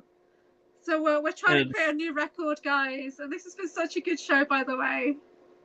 Yeah. and I will be honest, I actually, for Julia's benefit, set aside a half hour after the 3 hour mark just Yeah. because sometimes people will. I'll do a show and all of a sudden it'll be like 3:01, and then I'm like, oh, I don't want to, Yeah, have let's it just go go for it. Let's one go for it. minute. It's Yeah. like, yeah, So when I have sessions with Christy Campbell, I'm literally taking my recall to her, and then we kind of team together, and it's like our psionics expand together. So I'll give her the visual that's in my mind, and she'll tune in, and it enhances the image, so we can both see the visual and expand into it. That's how we work together. And it's similar with Sean Bond. When I go to him, I take my recall to him, and then he'll build off it in like so many different directions sometimes. But Sean and I do live vision questing, so we'll go in just with an intention to access the memory vault at the back of my mind. But to get there, we've got a quest. You have to quest because your mind yeah, has got security systems in place that it does not want you accessing that vault, omega programming and all that kind of stuff. So we go on side quests, missions, and then eventually we'll get to the memory vault and it'll open and show me something, and it's never anything you expect. It's always something really random, you know what I mean? So I will do something with Sean again soon, hopefully. So it's great to yeah. meet him in the UK. He's such a cool dude. He really Have is. you ever heard of Stephen Popiotek? Yes, but I'm not too sure, but I've heard that name. Yeah. I actually did 2 sessions with him, Yeah. and one, it was so kind of funny, is he leads me to where part of my soul shards are to a certain star tribe, and I go in and I'm like, I unleash my strongest altar that has no boundaries over how, it discerns targets. It just clears the venue. Like, if you cross its path, Yeah. you're gone. And so I'm in this military base, and I am like clearing my path. And I'm like, Yeah. and when I say clearing the path, I mean like literally anybody that's moving around. If Yeah. if my altar sees you, it's dead. Yeah. And so I'm like, and I get there, and I sense the shards that I'm there for. Well, but then I start Yeah. to sense there's something else there that's mine. And so I go and grab that as well. And then my altar goes and sits down at the computer and starts deleting every file, Yeah. every mention of my name. clearing me completely out of this system. And then I go and I go up, integrate in my shards and everything that I brought with. And then we left. And I told them, I said, yeah, I went and deleted me from the computers. And he's like, oh my God, how did you know to even do that? And I was like, I just did. And he's like, okay, cool. So the second time, this is where it gets really kind of funny. Second time, I do the same thing. Go through the base, clearing, wiping out pretty much everybody in there. Get all of my pieces that I sense that are there. But then I decide something else needs to happen. I go to a uniform that has my name on it and start taking tech and removing tech from this uniform, sticking it in my pocket and like carrying it with me, but not attaching it to me so I don't get triggered into that mode. But I pretty much get this, and then I destroy that outfit, that uniform. And then I destroy all the computer records of me and the servers, and I'm like literally, it's like I put like a virus of, if my name appears, it gets torched. Yeah. Whatever it's attached to. I'm like, cool. We're integrating, and before we integrate, I go, hey, I got this tech that I kind of swiped from them. Can I go turn this into the Palladian fleet so they can clean it from the being attached to them and make it so that we can utilize this? And he's like, okay. I was like, cool, thanks. So I do that, and then I go and integrate my shards and everything and all the pieces that I got. And then I go and I said, before we leave, hold on. I go to the Palladian fleet and I'm like, yo, tech guy, you have this. Can you make me 5 copies of this? He's like, yeah, we totally can do that. And I went to Christie, and I went to some others that I was working with at the time, and I'm like, here. And I go, where's your suit? I put the suit on, integrated it into their suit, and I messaged each of them individually, and I go, hey, next time you suit up, you're gonna find a nice little addition to your suit. It's a piece of tech that I swiped and I brought for us to use. And they were like, oh, what is it? And I go, well, so the tech that I brought is, if you go onto a vessel, you are going to instantly appear as somebody who belongs on that vessel. You are going to be camouflaged to where you can walk freely past anybody. And here's the trippy part. If you are standing in front of, say, a Draco and a reptilian and a, let's say, Lyran, you are going to appear to each one of them as one of their race. Wow. At the same time. So it's gonna be really interesting to see how this will work, but it's gonna be okay, and it's designed so that we can pass through and you're gonna pass through.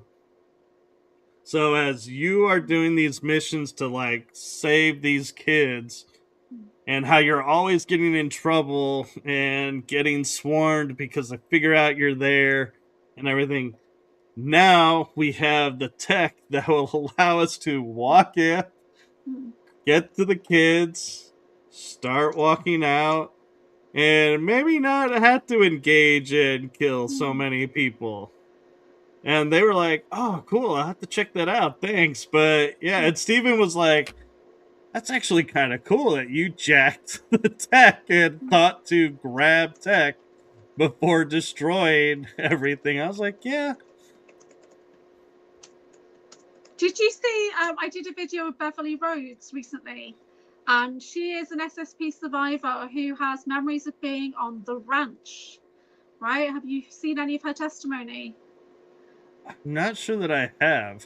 So she talks about being on a facility where she was a slave and she had a collar around her neck. And you know, in Loki, the TV show, he also has a collar around his neck.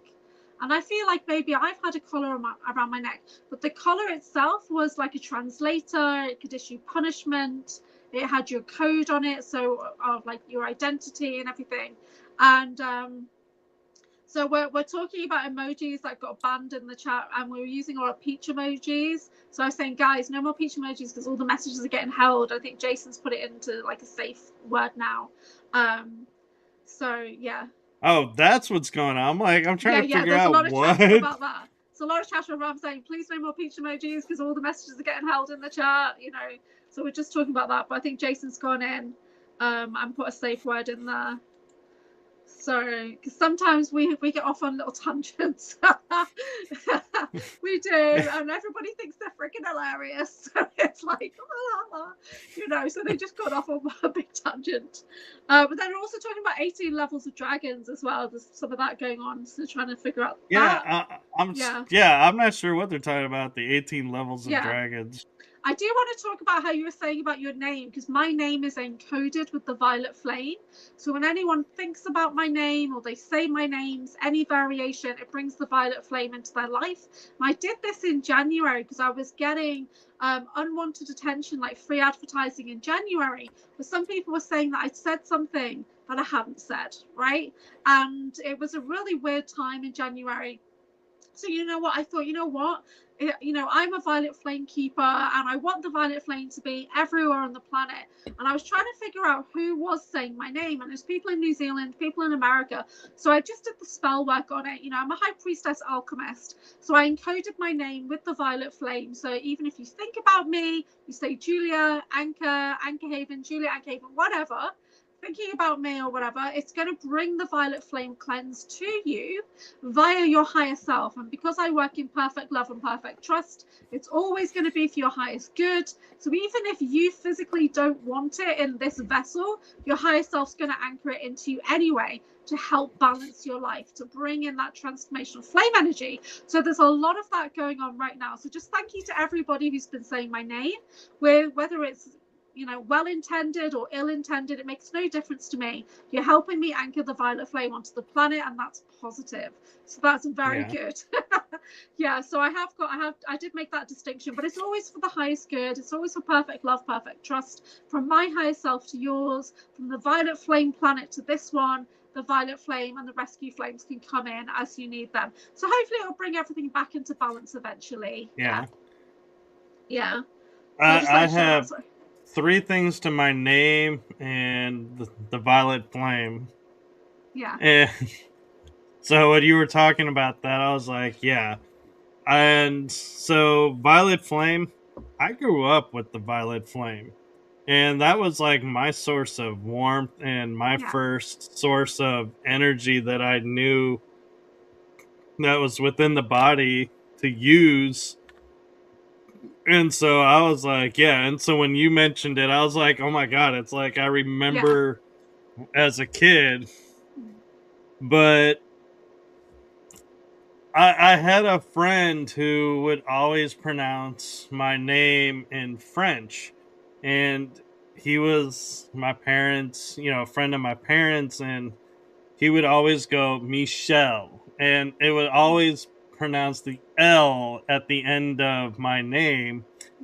And I was like, and I was talking with somebody one day and I was like, you know, the House of L being Superman, that is actually a real deal. L as a name, like bloodline name, and it's like, so if you have the L in your energy field, it's like, and I was noticing when I first was coming aware of, my name is being like Mike L and like having that L on the end, I was always talking about hope. And I was like all about the hope, and there's always hope, and like trying, being like a beacon of hope. And then I saw Man of Steel, Henry Cavill's Superman, and Lois goes, "Oh, you have this really pretty S on your suit," and he goes, "That's not an S." And she goes, "It looks like an S." He goes, "Yeah, but it's not an S. It's the symbol of L on my planet." And she goes, "Well, what does that, mean?" And like she's being like sarcastic, and she's like, "So what does that mean?" He goes, "It's a symbol of hope." And it's like I sat there and I was like, "Dude, really?" Yeah. And I was like, That's cool. "Wow."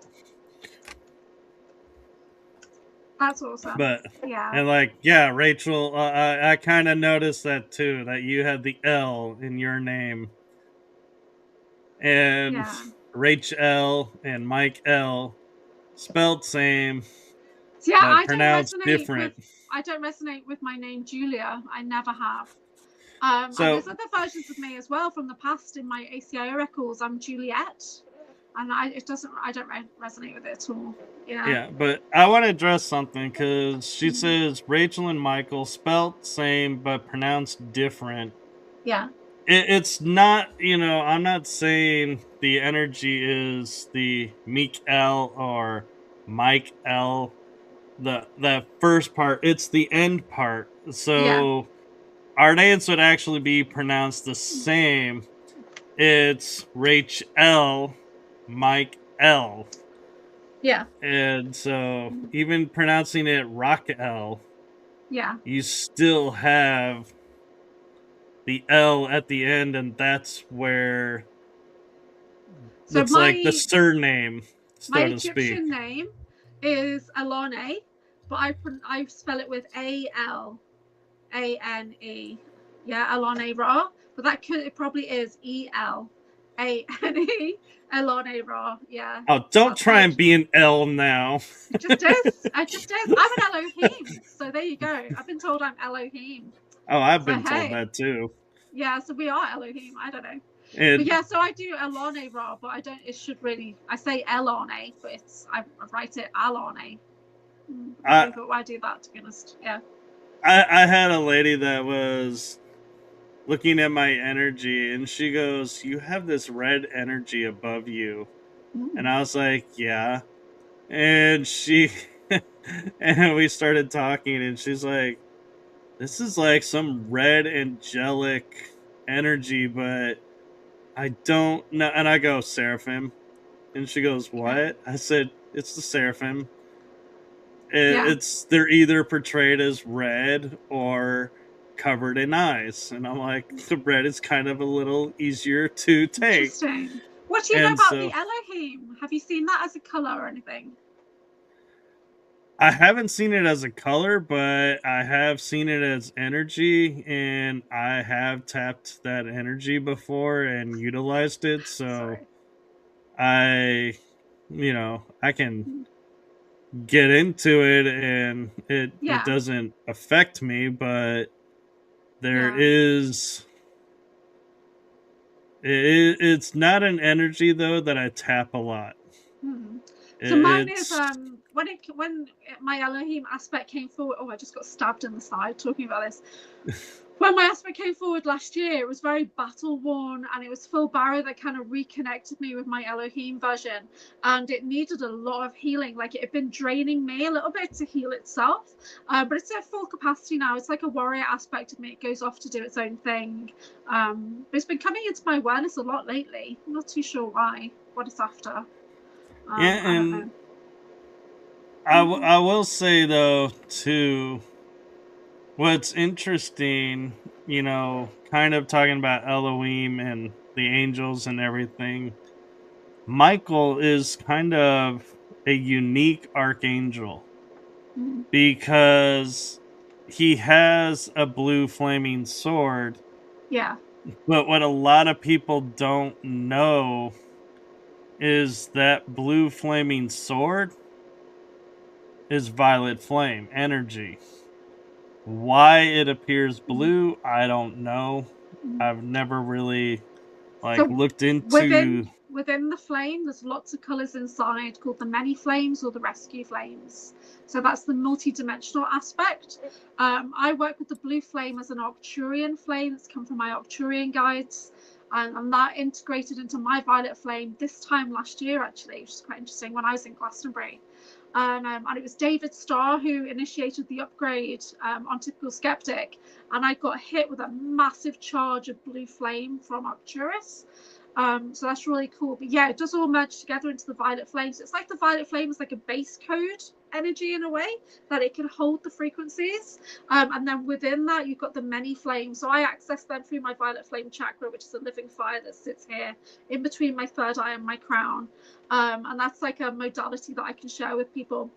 And it links into the violet flame chakra on the planet as well. It's come from Saint Germain. It's a multidimensional gateway, but it brings in a much deeper level of healing with those multidimensional flames. So yeah, blue, red, gold, green, they're all there, all intertwined within the violet flame as like an anchor. Yeah, that's pretty cool. Yeah, Saint Germain is like the ascended master of the violet flame. Yeah, but however, before him, it was the Lady Guan Yin for 3,000 years. So she was the original keeper of the flame. She first kind of brought it in here, or well, for 3,000 years she did, and then she handed it over to Saint Germain and Lady Portia. So they honor it together. So Lady Portia brings in like the karmic feminine aspect of that, but she's the karmic board balance. So I work a lot with Lady Portia for the last year. Oh my word, a lot of karma has cleared. There's not as much coming forward now to be cancelled out.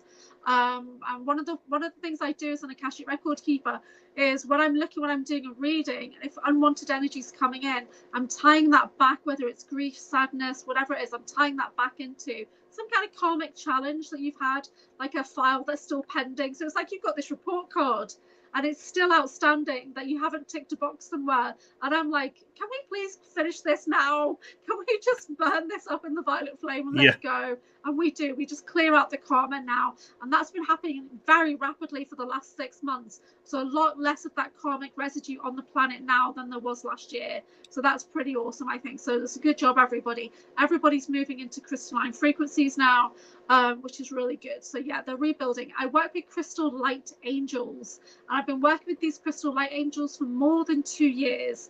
And they come in to check your light quotient, how much crystalline light you can actually hold and embody.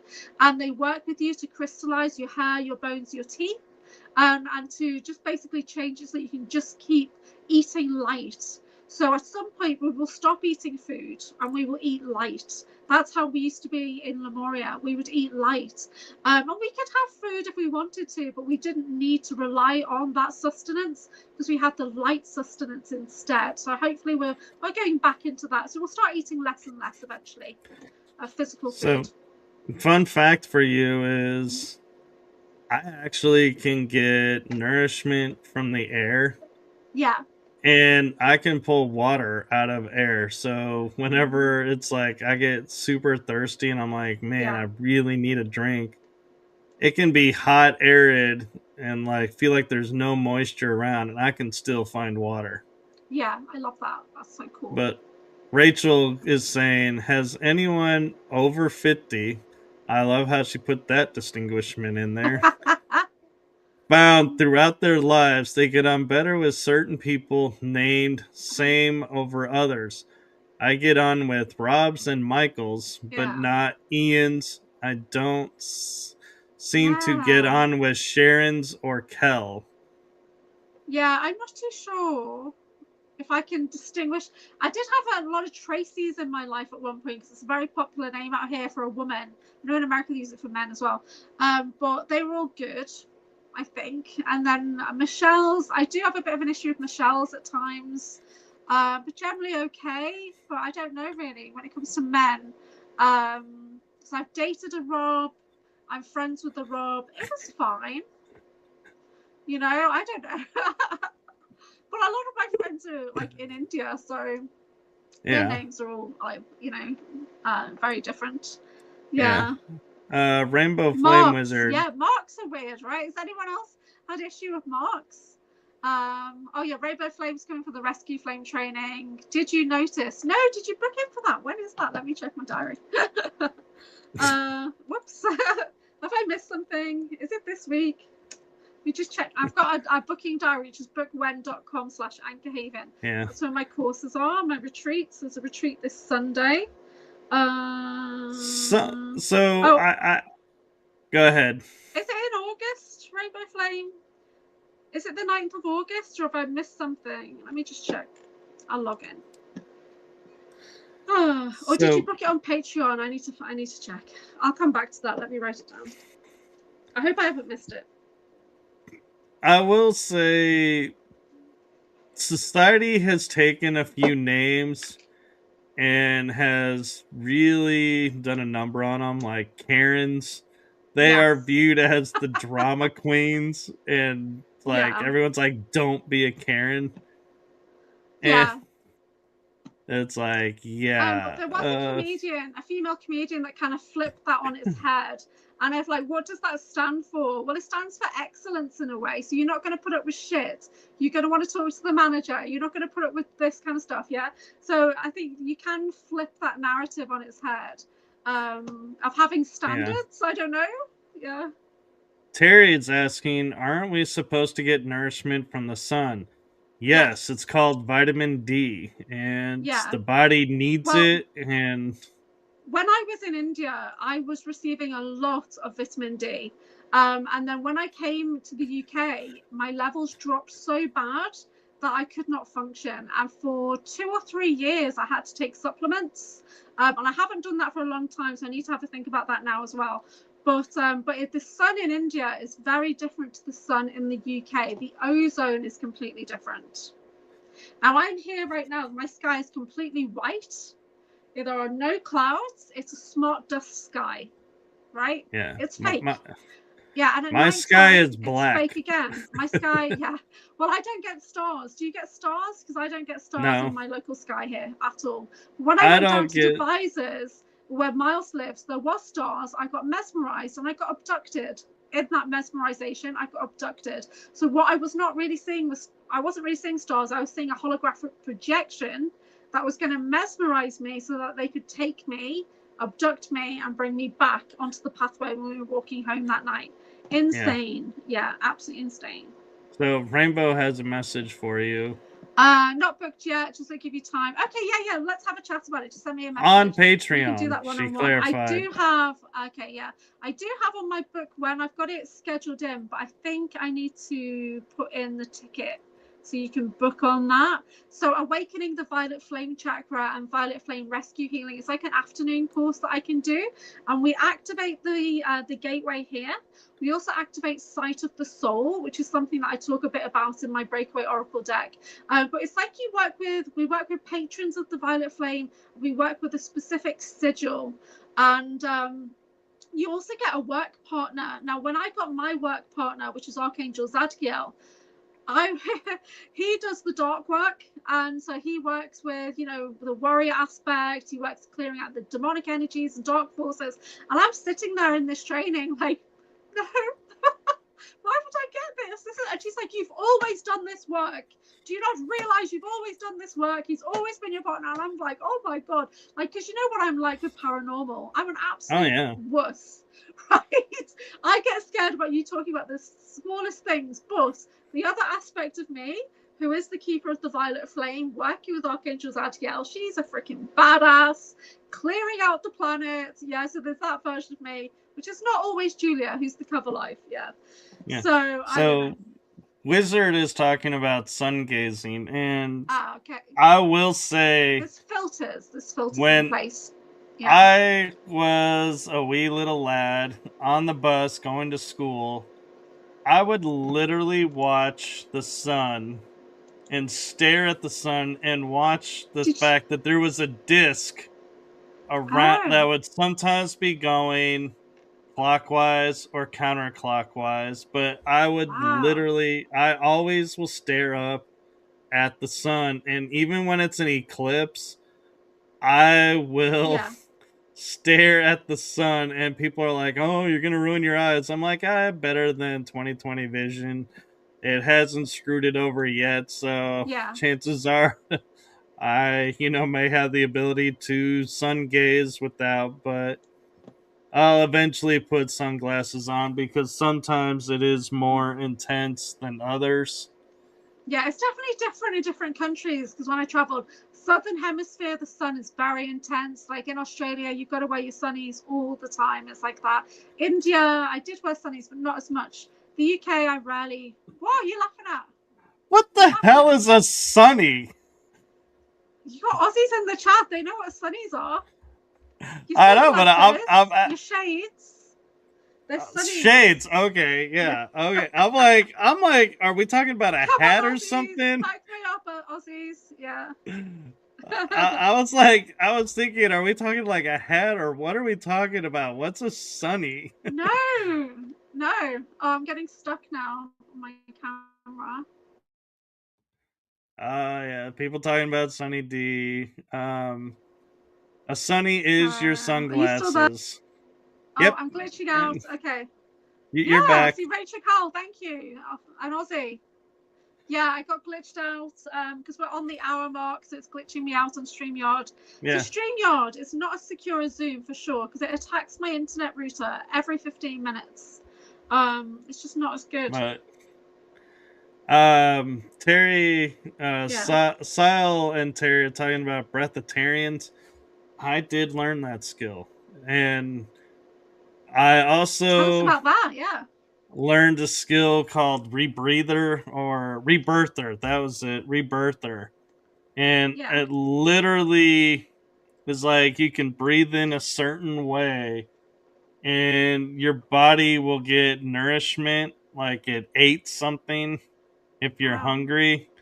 So it's like I can eat one meal a day, but feel like I ate 3 meals because of a certain way I can breathe in. And it's also a way that I can pull in water. And I wonder sometimes, we talk about like getting water out of the air or doing different things. Yeah. And I watched the show The Avatar, and they're talking about bending the elements. I literally one day, and I had a photo of this, and I lost the photo when I lost my Facebook account, my first one, and I was so pissed off about this. But I had a picture where I was standing like this, right in front of a bonfire, and the smoke literally went up and over me as if I had arced energy around myself, and I was like, I bent the smoke to not mess with me, and I was like, oh, that was so cool that I had that photo of that, and I was so upset when I lost that photo. Yeah, that's so cool. In the chat, Sokola is talking about reversed aging. Now, in the SSP, I do believe we are all in reversed aging to a certain point, because we all look a lot younger than we should externally, but perhaps internally not so much because of all the portal traveling and everything. But externally, looking young is a sign of being in the SSP programs. It is definitely. Yeah. But like me, I'm a young soul in an old body, but like John is an old soul in a young body. It freaks me out. It's weird. And so how do you feel? Do you feel your age? Do you feel young or old? Oh, I know my body is a lot younger looking than my age. My age, if I was to share my age on here, I pretty much would be dust. Yeah. Oh, if you share your real age. I know I'm probably at least 300,000 years old when we talk galactically. But I'm still very childlike. I'm very childlike, and I love it. I love being childlike. Yeah. I have to say, with you saying 300,000, I'm like, you, in terms of my age, are like barely a I'm a baby baby. stage. I'm You're a like baby. barely in the baby stage. Yeah. I don't know, maybe I'm older, but I like holding on to that youthfulness. I like being childlike. I'm not childish, I am childlike. And I think that's really important. So having a happy life is holding on to that laughter, that childlike point of view. Especially when you do shamanic training, it is about having that childlike wonder. Yeah, being that kind of empty vessel, that hollow man, and looking at everything for the first time with a beginner's mind. Yeah, it's important. I hold on to that if I can. So they're saying you're 50. Where is 57 or you're 57? I'm 57 is what he's saying. Am I close? No. No. You're not even, are you 43? I am way over 43. Are you? 46? I'm 48, actually. You are not 48. I am 48. I didn't realize you were so close in age. Okay. That's why I kept saying to you, you are not that much older, and you're like, yeah. I thought you were 44 or something. I really did. Terry says, my husband is aging like fine wine, and I'm aging like moldy cheese. No, you are not. You are beautiful. You look lovely. I'm gonna make a statement, and do not take this the wrong way, but blue cheese is moldy cheese, and it is some of the best cheese to make nachos and other things with. Ooh. So do not sit there and say moldy cheese is not aging well. Because blue cheese is the bomb. She looks fantastic. And she's a granny. She's a young She's granny. A granny. The way you say that. I didn't say granny. I said granny, like grandma. I said granny. Granny.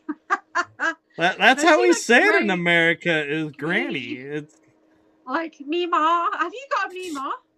Did you have a Mima? What did you have?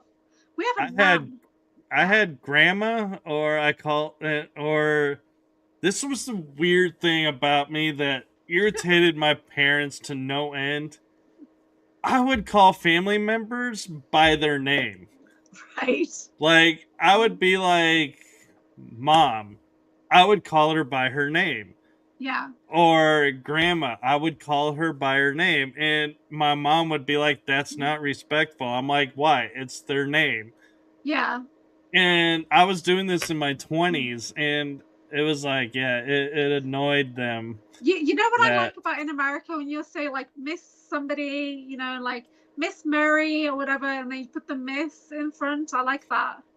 Yeah, like Miss Julia. So you got to be careful though with it, because like in your case, it would be Miss Julia. Yeah. But if you go Ms. Julia, that means you're married. Okay, yeah, I am a or Miss, actually. Mrs. I've used Miss since I was like 9. I've always been a Ms. I don't know why. I just liked it. So I've always been a Ms. Yeah. Now now Sile is. So yeah. Yeah, Sile is saying, "Damn, woo! I look 43 and then 42." Everyone's talking. I think we're aging backwards. We are, for sure. For me, the key is crystals. Yeah. Crystals are the key. Yeah, they really, really are. I do crystal facials. I have a crystal mattress. I'm a crystal master therapist, so I teach 4 different levels of crystal studies, and I work with crystals every day. I literally embody all of the crystals within me now, because I've been working with crystals for so long. I can just call forward any crystal I need, just as part of me, because it's all within you. It's all the same minerals. Yeah. No, I'm laughing at Jason's comment. Unless Nathan is here, I'm the youngest. Yeah. Nathan is a lot older than he looks, actually. Nathan is like 29, I think. But he looks younger. He has got a fantastic voice. Yeah. So Sile is asking, how long are we on? Yeah, we are up now, I think. Yeah, over 3.5 hours. Yeah. This has been epic. And we just got off on like amazing tangents. I know I don't even know like how to even tie this back in, but yeah, I love blue cheese. Yeah, we definitely hit the comics, the superheroes, the TV shows, movies. Yeah, we did a lot of that today. Yeah, it's been really cool. Thank you. This is what disclosure is all about, people. Yeah. And we never talked about Thundercats. Thundercats, ho, right? Thundercats is the introduction to the Lyran Wars, the Black Pyramids. Yeah, Thundercats. And I talk about Thundercats in my basis presentation. Yeah. Yeah. And I remember telling you they called it Third Earth, and we are on the Third Earth. Yeah. So the Thundercats were here. That's why Egypt's pyramid shape was on there. Yeah. And so, yeah, Thundercats, there's a lot to it. And I will admit, the Sword of Omens, I have memory of a sword where I could use it and see things that were happening. And for those that are curious, yes, the sword did have a name, and you had to be bloodline related to activate it energetically wise. Yeah. And that would be Excalibur. Oh, I love Excalibur. I work with it energetically. I also work with Milner energetically. But Excalibur I've had in my possession for a long time. Last year, I sent it back to Lady in the Lake, though. But I did recall it back to me a few months later. So I work with Excalibur energetically. I do a Reiki that's like a Merlin Reiki. Or Excalibur Reiki. So I teach that as well. So I think that might be in my Patreon. Yeah. So yeah, we're saying there wasn't so much Code Brown in today's episode, but we had a lot of Code Peach, right? Which is a new one for us. There was a lot of Code Peach. You playing Catwoman. We hardly spoke about how sexy Catwoman is. I guys just went off on one. And the girls mainly, I think. I know. I just gotta say, being so busy with all the shows that I do, because I'm not only on my 2 shows, I'm on other shows as well, and just started a monthly show where we're on once a month that I tune in, but I don't get to spend a lot of time in these chats. So y'all are like confusing the heck out of me with these codes. I'm like, because we've got a daily show, you see. Learning a language. So, yeah, we've got a daily show where we get together and we just talk Code Brown. We do disclosure, we do cards, we have fun, we do that early morning. Oh, I know. I've been on your morning show as a guest and being like, what are y'all talking about? I have a fantastic chat team. Like you do. And on my channel, pretty much everyone's a moderator because they prove that they can talk without talking Code Brown. I might have to take away some wrenches now and see if you can't self-moderate, and you're going to lose your wrench. And because you can't really moderate a moderator, they've got to self-moderate. That's the problem. And there's only been a couple of times on like another channel when I've not been able to self-moderate, and Jason literally said to me, self-moderate, and I was like, I can't, this guest, I'm going to bed. It very rarely happens, because if I'm watching something and it's just not for me, I will literally just leave. Yeah, I'm not in the business of calling out other podcasts or guests or anything like that. If it's a load of shit, I'll just leave, because, let them do their thing. That's absolutely fine. Because everybody's got free will, haven't they? Everybody's got free will. Everybody's responsible for their own health and well-being at all times. If our guests or our podcasts don't resonate, then just don't watch it. It's as simple as that. But thank you to everybody who does support our shows, consistently supports us pretty much every day, because we do a lot between the two of us, don't we?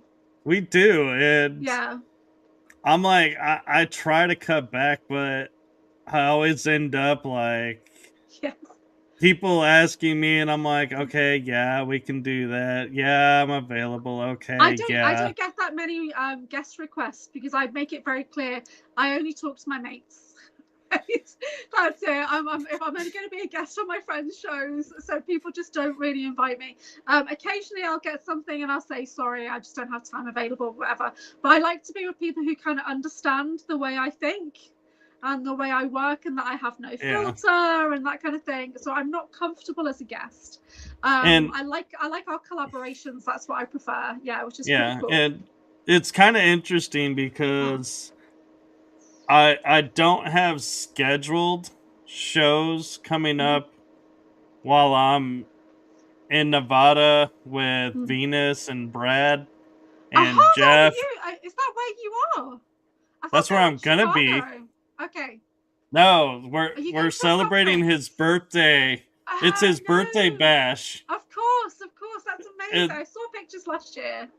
Yeah. And so I'll be there, and he was like, you should bring your computer because, you know, there are people, you know, there that you can interview. And I was like, this was supposed to be vacation. And so I'm like, I love it though. I love working holidays. I love it. Maybe I will. Podcasts. Yeah, you're going to want to just do some like random live streams, get us all involved. So let's see what's going on there. That would be epic. Yeah. Well, see, and what I can do is I can do it through Rumble. Yeah.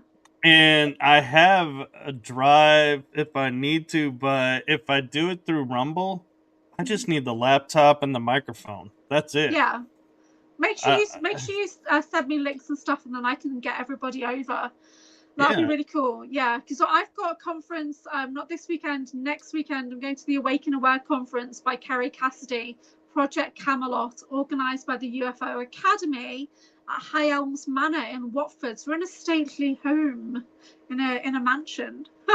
Are you speaking again, or are you? No, I'm trading. I'm going to be trading. Slavka's joining me. We're staying together and in a hotel, and Slavka's got a talk ticket. I've got a trading ticket, so I'm going to be selling my wares and networking. What? You and I are switching roles again. Are we? Because I had a conference that was supposed to happen in August, but there was a personal issue that came up with the host of the conference. Yeah. And so they pushed it back towards the end of the year, but I'm actually going back as presenter, and this is the first conference from this person. And I kind of hinted at it earlier in the chat while you were off that at this conference, I will be doing a presentation about the dimensional forest and everything that happened. And he's excited for it. I'm excited for it. This time last year, you were the MC at Full Disclosure Now. Is that right? I was. Been the MC at Basis Conference. Yeah. So we sort of so our work is very aligned, I think. Yeah. It is, and we are aligned with Gina. We both have moderated and spoke with her conference. Yeah. And she's got another one coming up in September. I really would like to do some of her shamanic workshops, I think, because I've been trying to encourage her to show the work that she does, like when she's opening and closing the space. She used to do that offline. And I'm like, no, I want to see it. I want to see you connecting with the fire, water, calling in the winds, calling in the four quarters. I want to see that. And I think it's awesome to watch her do her thing like that. It's been so good. Yeah.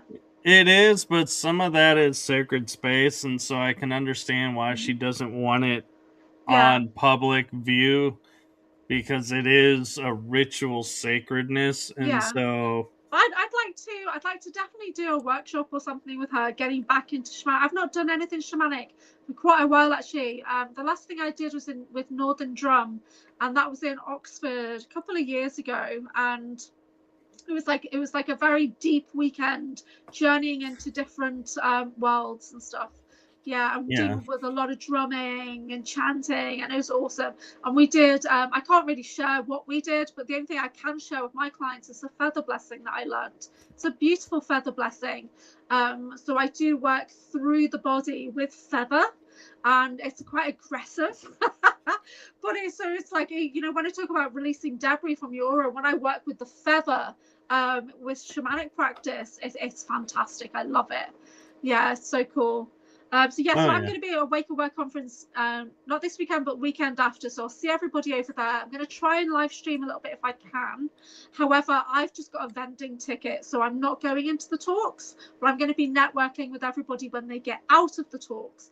Miles is talking, Maria Wheatley's talking, Simon Parks is talking, Kerry's talking, and a couple of people I don't know, so I need to do some research into them. But I've just had some new business cards designed, and on the front it's got a breakaway oracle, and on the back it's got the AnchorHaven, so that's really awesome. Yeah, I'm like now that I have my show logos, like my show has official logos. Yeah. I'm starting to think about, you know, how can I turn this into like get shirts a or look at this background. I've got a merch store. My merch store is at galacticfire.com/AnchorHaven, and that's run by Sonia Galactech. So she does all that for me, and we split any profit, which is not huge. But like this, so I've got my AnchorHaven t-shirt on right now, and we've got the Bar Ra t-shirts are there. I've put a couple of breakaway oracle designs in there, so there's like an assassin, there's like two kind of assassin t-shirts that you can get. There's mugs. I've got amazing AnchorHaven mugs. I will put some basis designs in at some point, because I did get permission to make basis mugs so that you guys could have them in America. But if you order from the UK, it gets created in Europe. So if you're in Europe, it gets created in Europe. If you're in the Americas, it gets created in America. Yeah, WFW, so you can get a WFW mug, and I might get a WFW t-shirt design created soon. Yeah, but there's some really, really cool designs there. So this AnchorHaven logo, that's the t-shirts of this logo, which I love it. I love this new logo. Yeah. Yeah, and I'm also like, yeah, I need to redo my cards because. Yeah. So definitely reach out to Sonia Galactic, because it's great quality stuff. So whoever she's booking that through, whatever she's using to create it, there you go. Galacticfire.com/AnchorHaven. Typical Skeptic has got a store over there as well. So has Christopher Jacobs and quite a few other people we know. They've got stores over, so you can have like a guest spot store, and she just shares the profit with you because she's doing all the ordering and fulfillment and that kind of stuff. So you don't get a huge amount of profit, but it's worth it. So I just did an order for the purple t-shirt I'm wearing now. To keep going to call it pink, I did a Bar Ra t-shirt, and I ordered 2 AnchorHaven mugs to take with me to my event, so I can show off the merch basically, and people can just buy it directly from the merch store. So it's awesome. Very good quality t-shirts. Very good. Yeah. No, that's cool. And yeah, I tried earlier to do shirts, but I couldn't get the logos to go. And then I was like, oh, I tried another, Vistaprint to do it through them, and the logo, it's like only certain parts of the logo would appear and others wouldn't. And I was like, yeah, this isn't gonna work. So I do majority all my own designs, but Sonia can help you because she is an artist and she's a tattoo artist, so she can help you with the formatting and designs. If you need help with that, she's really great. She's based in Texas right now. I'm actually going to be shipping the Breakaway Oracle cards to Sonia Galactic, and she's going to ship them out locally now because we've had that issue with customs come in and everything. But yeah, so there's the link for your book series on Amazon. That's so cool. Thank you, Missing Time 420. He really is top mod. I'm not joking. He's like super on it. Yeah, so good. Oh yeah. No, I appreciate it, and it's funny that you say she's in Texas because I'm in Texas, and yeah. So and a lot of people. Her plan is to trade at conferences with our merch at some point. And how cool is that? You go to a conference, you see AnchorHaven merch there. I think that'd be awesome. Yeah. So even if I'm not talking, I can still represent. I love it. Yeah. No, yeah, I agree, and yeah, I'm just like, I laugh because I have friends in the UK, and they'll message me and they're like, oh, this person's in Texas, you should go hang out with them. And I'm like, where in Texas? Texas is so close by, isn't it? Everything's I forget, you could fit a lot of United Kingdoms in Texas. It's massive. I know. I think it's probably about 5 to 7, but they're all like spread out across Texas. Yeah. Yeah, I think there's like 5 to 7 full UKs will fit in Texas with Yeah, that's space mad. left over. And Because it's like, you know, the new conference that's in Michigan, Disclosure and Mackinaw's coming up. And like Rob is saying, oh, yeah, that's nearby, maybe 4 to 6 hours away. Now, for me, that's the other end of the freaking country. yeah. So when I went down to visit Miles, that's a 6-hour train journey for me, basically. So for you guys, like 6 hours is like going to the other end of the state. It's like insane. Yeah. Well, and what's funny is, so this is how where I'm located to Texas. If I was to go 6 hours east, I would be in the middle of another state, or actually probably even 2 states over. Yeah. If I go north, I would be 2 states up, 6 hours. Ah, South, I would be either Mexico? on the coast or in Mexico, or close to Mexico. Still in Texas though. West, still in Texas. Northwest into the Panhandle area, Yeah. I would still be in Texas at Yeah. 6 hours. So it's like everything That's to the mad. northwest and west, I cannot leave the state That's in one insane. day. So I had this issue with Beverly Rose because she's, you know, she's British South African, but she's currently in Florida. So I'm saying, okay, Eastern, you know, I'm 5 hours ahead. She's like, oh no, I'm not on Eastern, I'm on Central. And I'm like, where the hell are you? So she's in the I Panhandle, right? Yeah, near because Starseed Lolo and I do a show, and she reminds me that she's in the central part, and she's near Pensacola. Right. Everything near Pensacola and in the Panhandle part is central, and there's parts of the coast that are central, but majority is eastern. But Right. here's the thing that will mess with you, because I've had people on the East Coast in Florida say this to me. I'll go, oh, yeah, you know, the show is, say, 9 p.m. Central Time, 10 p.m. Eastern. And they're like, wait, which Eastern are you talking about? And I'm like, Which what? Eastern? And there's Yeah. 2 Eastern times in Yeah. Florida. Oh, I didn't There's know that. Yeah, and so I was like, I asked them, I was like, what's the Is it difference? And they go, Atlantic? Is it the Atlantic time? Because Jay Skyrunner's on Atlantic and he's in Canada and he's pushed even further east into Atlantic yeah. time.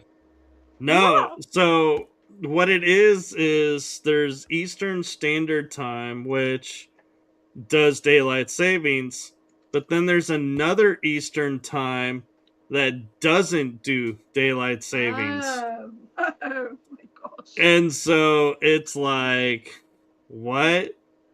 Yeah, And that is blowing my brains. Yes. Arizona has pockets where there are cities that don't change. There are, and so Texas actually just passed a law, and it's going to the next level of government, and hopefully it'll get passed, Yeah. that we are going to stop as a state Good. changing for daylight savings. And we are like, once we Good. change, we're forever going to be on that from here Yeah. on out. And I'm like, yes, I totally am for that. But yeah, and Wizard, I'm with you. Yeah. Well, It's I we lived in need to India. get rid of. I lived in India. There was no different time zones in India. It's just India time. There's no daylight, any nonsense. There's none of that. It's just India time. Doesn't matter where you are. It's all the same. Yes, some mornings you get up to do the school run and it's dark. Other mornings it's not, right? And stuff like that. Yeah. You deal with it. You do. And it's so much better because as soon as we do go into daylight savings or whatever, I get jet lag. And this sounds silly, but even because it's just an hour, but I get jet lag. If I do a flight, no matter how long that flight is, I get jet lag. I do. Yeah, I just don't like it. My circadian rhythm does not like it. And I've shifted onto Eastern time zone now because Rob, typical skeptic, he's Eastern time. So about the last 18 months, I've been trying to shift into Eastern. And now when I book my clients and I do my podcast, it's on Eastern. So yeah, it's rare that I do anything early in the day. I try and do everything later. And I'm solar powered. So I get up at 5 a.m. no matter what. Right, I don't know if that's military training or whatever, but I get up at 5 a.m. no matter what. So yeah, so I'm having to stay up later, and that's taken me a while to adjust to. Yeah. Okay. But I'm like, I find it so interesting when it comes to daylight savings, because in the wintertime, when we're out of daylight savings, it's like 8 o'clock. It is dark out. Yeah. In the summertime, 8 o'clock, it is bright as day out. It's like another couple hours before we really get dark. Yeah. And I'm like, how is this gap doesn't make any sense, so large? Yeah. It's like places in Alaska where it's sunny all the time. Right? I know. That messes with my head as well. You have to have the blinds in. Yeah. Yeah, you have to put up the blackout curtains. Yeah, that movie, The Proposal, and she's like, well, I can't sleep in this, and he's got these full blinds that come down. Yeah, that's so cool. That's a real thing. 6 minutes, and we're on 4 hours, Michael Kopf. 7, actually. Well, a little under 7, but yeah. I'm like, I don't think this show will be removed as a record-holding episode. For a long time. Yeah, but this is it. I don't think we're going to try and top a 4-hour show. I think this is it. Unless we do like a 24-hour marathon, when we have different people coming on every couple of hours, that would be epic. Yeah.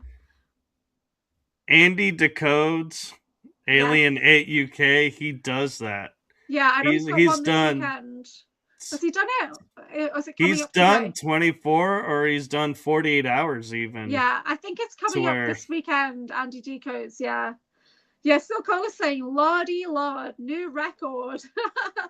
Oh, it's next week, is it? Next week. It was this week, yeah. I actually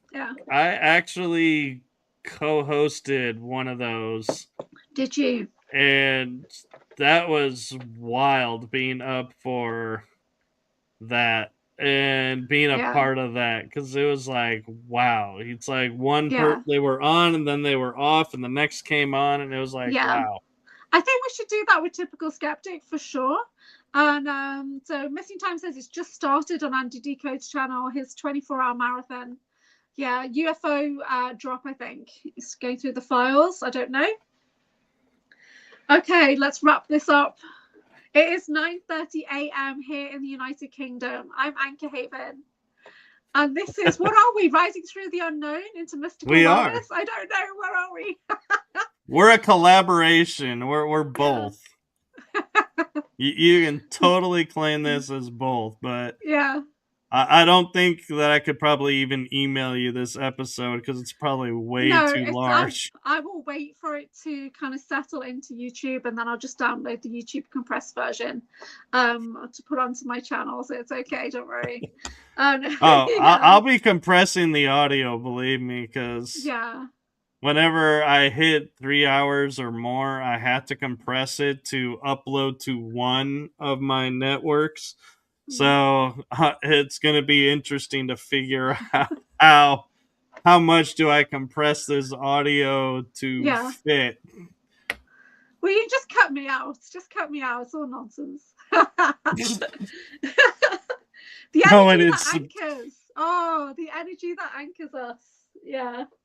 You know, that could be a fun new show we could do. Yeah, anchoring the energy. Riding through the haven. Both of those work, actually. Yeah. Many blessings, says Rachel Kyle. Yeah. So, Jason, where are you around when we're making shows and needing titles? Because You're good at Jason's it. more available now because he's just got his laptop back. He's getting set up to do editing studio stuff now as well. Jason is one of my most trusted friends. I rely on him a lot, probably more than I should. Sorry, Jason. He anchors me. He's one of my anchors. Yeah. Yeah. Rachel says, thanks for being mediator, Terry. Yeah. Terry's very diplomatic. She's holding it together there with all the code peach going on. I don't know. It's insane. Yeah. Lately, I'm like, I'm thinking I'm getting tired and things are getting past. That's okay. Well, I'm just going to plug something that I've got going on Sunday. If you go to my bookwhen.com/AnchorHaven, this is my booking schedule. And on Sunday, I have an afternoon retreat, which is on Zoom. It's 5 o'clock UK time till 7:30 UK. It's actually half price right now. But if you're already in one of my subscriptions, you will get the link for it. Or you can go on there and just claim the free link for anybody who's in the Substack or the Patreon paid memberships. Yeah. And over those 2.5 hours, we will be relaxing into beautiful meditation. We'll be working with goddess energies, crystal, dragon skulls, and whatever decides to come forward on that session. So it's going to be really, really lovely. So it's half price right now. So if you're not in a membership, don't worry, it's half price. And if you are in my Patreon, you can be a free Patreon member. Go to anchorhaven.co.uk or just find me on Patreon. My online shop is there. So I've got an online energy shop where there's many courses that you can purchase. There's plenty of free stuff on there as well. If you're getting into SSP, Super Soldier Debrief, there's free resources there for you too. And you can also book in with me for a private session, and 30-minute sessions for the rest of July are going to be half price. And this is to honor that we got to 800 subscribers on my YouTube. So thank you so much, everybody. Yeah, they'll put a couple of half price sales there for everybody to enjoy. So yeah, join me on the private afternoon retreat. It's going to be great. So there's going to be music, we're going to do breath work, we're going to anchor in some new activating energies, calling guides, guardians, goddesses, whatever. It's very intuitive, so I won't really know until I get the kind of okay in my mind that everybody's booked in. And these things are not always recorded, but there might be some elements of it that will be recorded and will get issued into my Patreon. I'm also teaching runic energy healing on Thursdays right now, and you can either book in for the full 8-week course, or you can book in part by part by part and just purchase as you go. And it's not just standard Norse runes. We're doing Runvolda, which is runic Reiki, which is a very advanced runic energy healing system that connects into the Norse runes. We're getting into Norse mythology, into Odin, Freya, and as we work through the runes, we'll be connecting into their energy. But most of all, we're working with Yggdrasil, the world tree.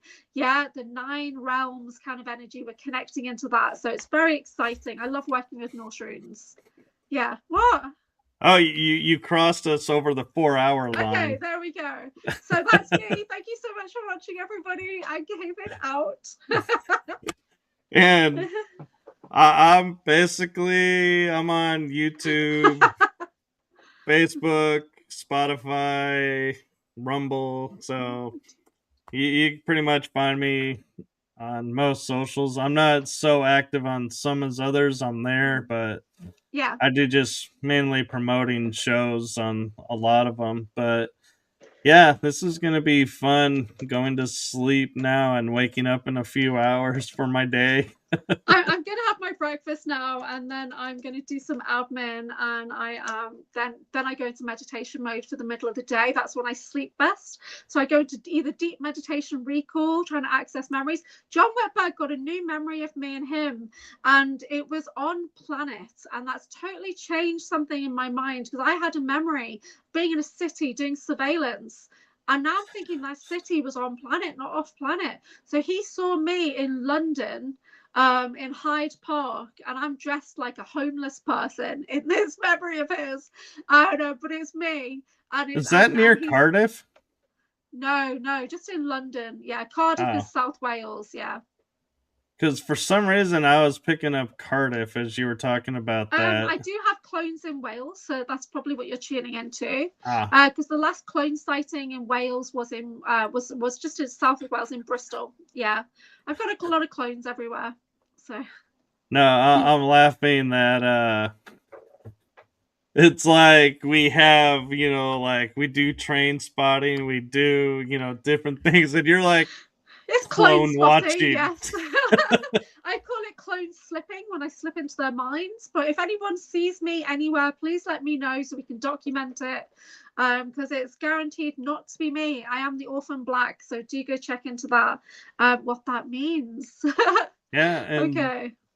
This is interesting. LinkedIn is saying it's having issues now, and so it may be the length of the episode. Yeah, we got too long. It just started, so all right. It's a marathon, Haven. Thank you so much for joining us. We appreciate you so much. Yes, and thank you to everyone for participating. And I do say a heartfelt thank you to Julia and Jason for moderating. And since this is my show, I am going to take a minute and just say to Julia, you know what's coming from my heart and the heart of my shows to you. Yeah. Thank you for what you're doing for everybody and for humanity and for the programs. It's appreciated.